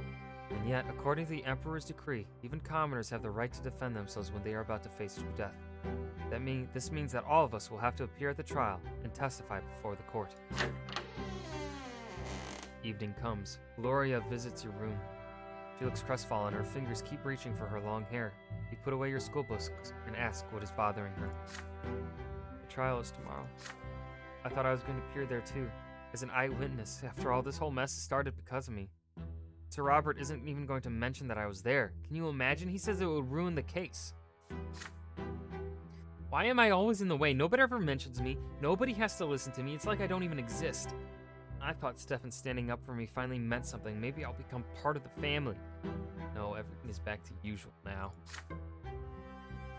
Gloria tries her best to hold back the tears. You do your best to comfort her. Father just needs to keep the family out of trouble. If Sir Robert believes that I only bring trouble, why did he take me into the house at all? Gloria runs away. You return to your books, but you can't help but get lost in thought. What if they told the court you weren't there either? How would you feel then? Fly. I got you, bitch. Get fucked, Fly. There is a knock at the door. It is Father. He closes the door behind him and sits next to you. There's an exhausted look about him. Done. You will be testifying before the court tomorrow. Please, remember what I'm about to tell you.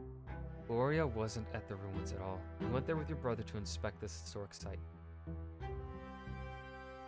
The lower-born men insulted Stefan first and then attacked him. Stefan had managed to deal with the assailants on his own by the time the guards had came.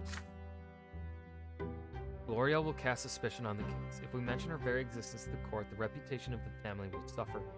Your grandfather will never forgive me if that happens. Do not let me down. We are all counting on you. You recall the night of the fight like it was a moment ago. Gloria sprawled under the feet of those cackling thugs, her poetry, her greatest treasure scattered on the ground. She thinks she's all noble. Those were the words they spat down at her. But doesn't grandfather mean the same thing when he denies that she is a part of the family? But if you do what Father tells you, the trial will end quickly. Those commoners will face true death for assaulting a noble. If you mention Gloria, things will get complicated and you cannot predict how the trial will end. Which is more important to you, what is right or what is just?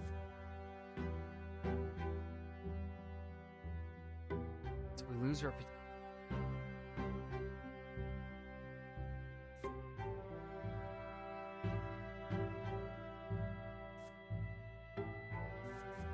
No, we're gonna convince Father to change his mind.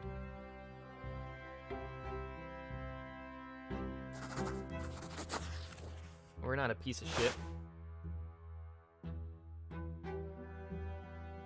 You look Father straight in the eye and tell him what you think. You are not going to bear false witness in court. He is a judge himself. How can he make you lie to Sir Elborn? And what of Gloria? Is she not a Brante too? Does she not deserve justice? Or maybe grandfather is right and she is just a freeloader who deserves nothing but shame. If so, then how come Father agreed to take her into his home and under his protection? Saying this to Father is tough. Deep inside, you pray he hears no weakness in your voice and sees no blood rushing to your cheeks. But it seems he is listening to you intently. The wrinkles on his forehead grow deeper as his fingers stammer out a staccato against the armrest. This is going to be tough, son, but you're right. You are right. I took Gloria into my home, and so I must protect her like my own daughter. This was my decision, and I must stand by it. I will speak with Stefan in the morning. Now I pray our grandfather never hears of my change of heart. The day comes. The trial takes place in the lesser hall of the city prefecture. Sir Elborn himself presides as the judge. You are the first to testify to the court. You tell the court the truth about that night, how the thugs humiliated Gloria, how Stefan and you came to help her, and how Stefan defended his half-sister. Out of the corner of your eye, you watch grandfather's face grow red, yet he remains silent. There are confused whispers in the hall. The commoners on trial cry out, "It's the truth! Gloria was reciting poetry, and they simply told her she was defying her lot." The situation has changed. By this account, Stefan was not acting in defense of himself or another. He merely assaulted them first in order to retaliate against those who had insulted his half-sister. You spread your feet to stand firm and inhale before you speak next. You ask the hall, is it not a nobleman's duty to honor his family name? Gloria does not have the Brante name, but your father took her into his home. Therefore, it was Stefan's duty to protect her, as he would have protected any of you. Contemptuous chuckles rushed through the courtroom. You have just reminded the city of Father's shameful second marriage. Stefan is to testify next. He reluctantly confirmed your testimony, glancing at Father and Grandfather all the while. His arm in the sling is his main argument. Stefan wanted the commoners to stop insulting Gloria, yet in the end the commoners were the first to assault him. After a short recess, Sir Elborn returns and rises to deliver his sentence. The court of Anathot finds you guilty of assaulting Stefan Brante, a nobleman who stood in defense of the honor of Gloria, a member of his household. All 4 defendants are sentenced to true death by hanging. There is no wind, but you feel a gust sweep through the hall. The defendants turn pale. Their mothers are bawling and crying. Everybody in the court feels the dreadful power of the law, and it is stern and just. That very power has been invoked by this sentence, and by that very sentence, the lives of the 4 young men are all literally forfeit for all eternity. The gallows wait. Stefan stands in the front row. Father stands next to him. The wood creaks. The trapdoors open under the young men's feet. They dangle in the air, wheezing and reaching out for support with their feet in their final moments. Grandfather's silence ends at home. He screams at you and Father, at Stefan and Gloria. This trial is a disgrace. His screams are punctuated by the thudding of his walking stick against the floor.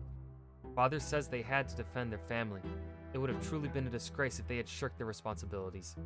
Stefan excuses himself to bandage his arm in order to stay out of the argument. Gloria is quiet but glowing. You stay quiet too. It's all over now. It is all over now. Nobody bullies Gloria on the streets anymore. Those 4 commoners are dead forever. Their families were taught a cruel lesson. So will it be with anyone who dares to raise his hand against a nobleman.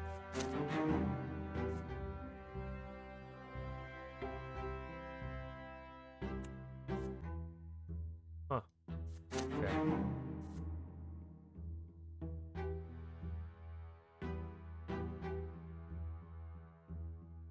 Okay.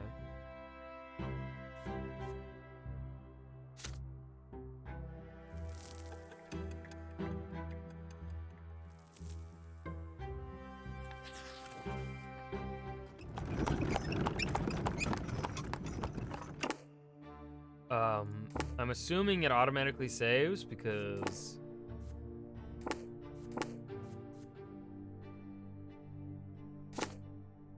Okay. Oh god, this game is fun.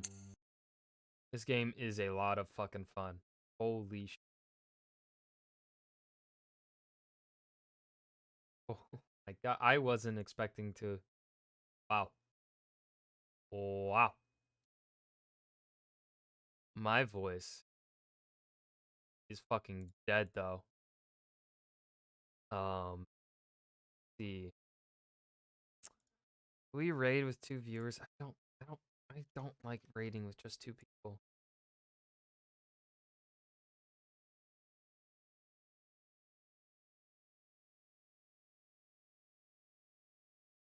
Good luck. I know, right? Oh. I think it'll be fine.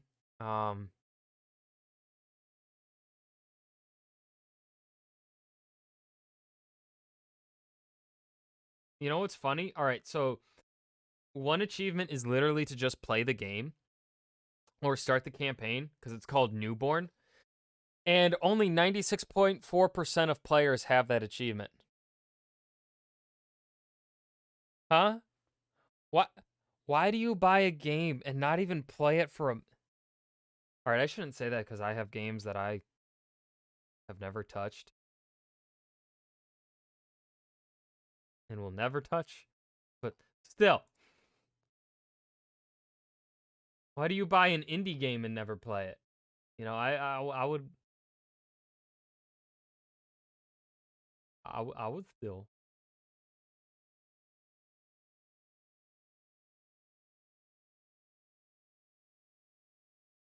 What is this? What's the next game by this?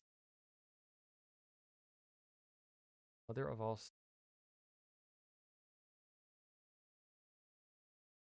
Oh, it's like a mystery whodunit game is what looks like their next one. Nah, that's not going to be my type of game based on the look there.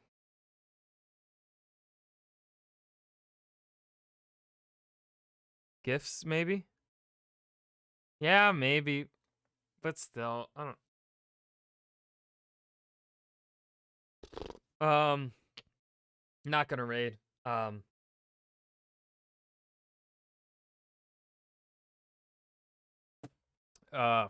I don't... Yeah, there's no way I'm gonna be able to do longer than these 3-hour streams. So, like, Saturday and Sunday streams, they're gonna be, while playing this game, they're just gonna be the 3 typical time. Instead of doing those, like, 6 hours, the 6 hours that I did, for Red Dead 2 last weekend. But yeah, thank you guys for showing up and hanging out with me. Thank you for the follows, and I look forward to continuing this game Saturday night. But for now, I must go and suffer and drink a fuck ton of water and probably some ice cream. I have some ice cream. Yeah, I'm gonna have some ice cream. Gonna get. I will see you guys Saturday night. I This game is so well written. I am loving it. Um, Part of me also kind of wants to, go for all of the achievements in the game, or maybe not. There are a bunch of them. We'll see how many achievements I unlock by the end of it. But anyways, I'm rambling. I need to rest my voice. Goodbye.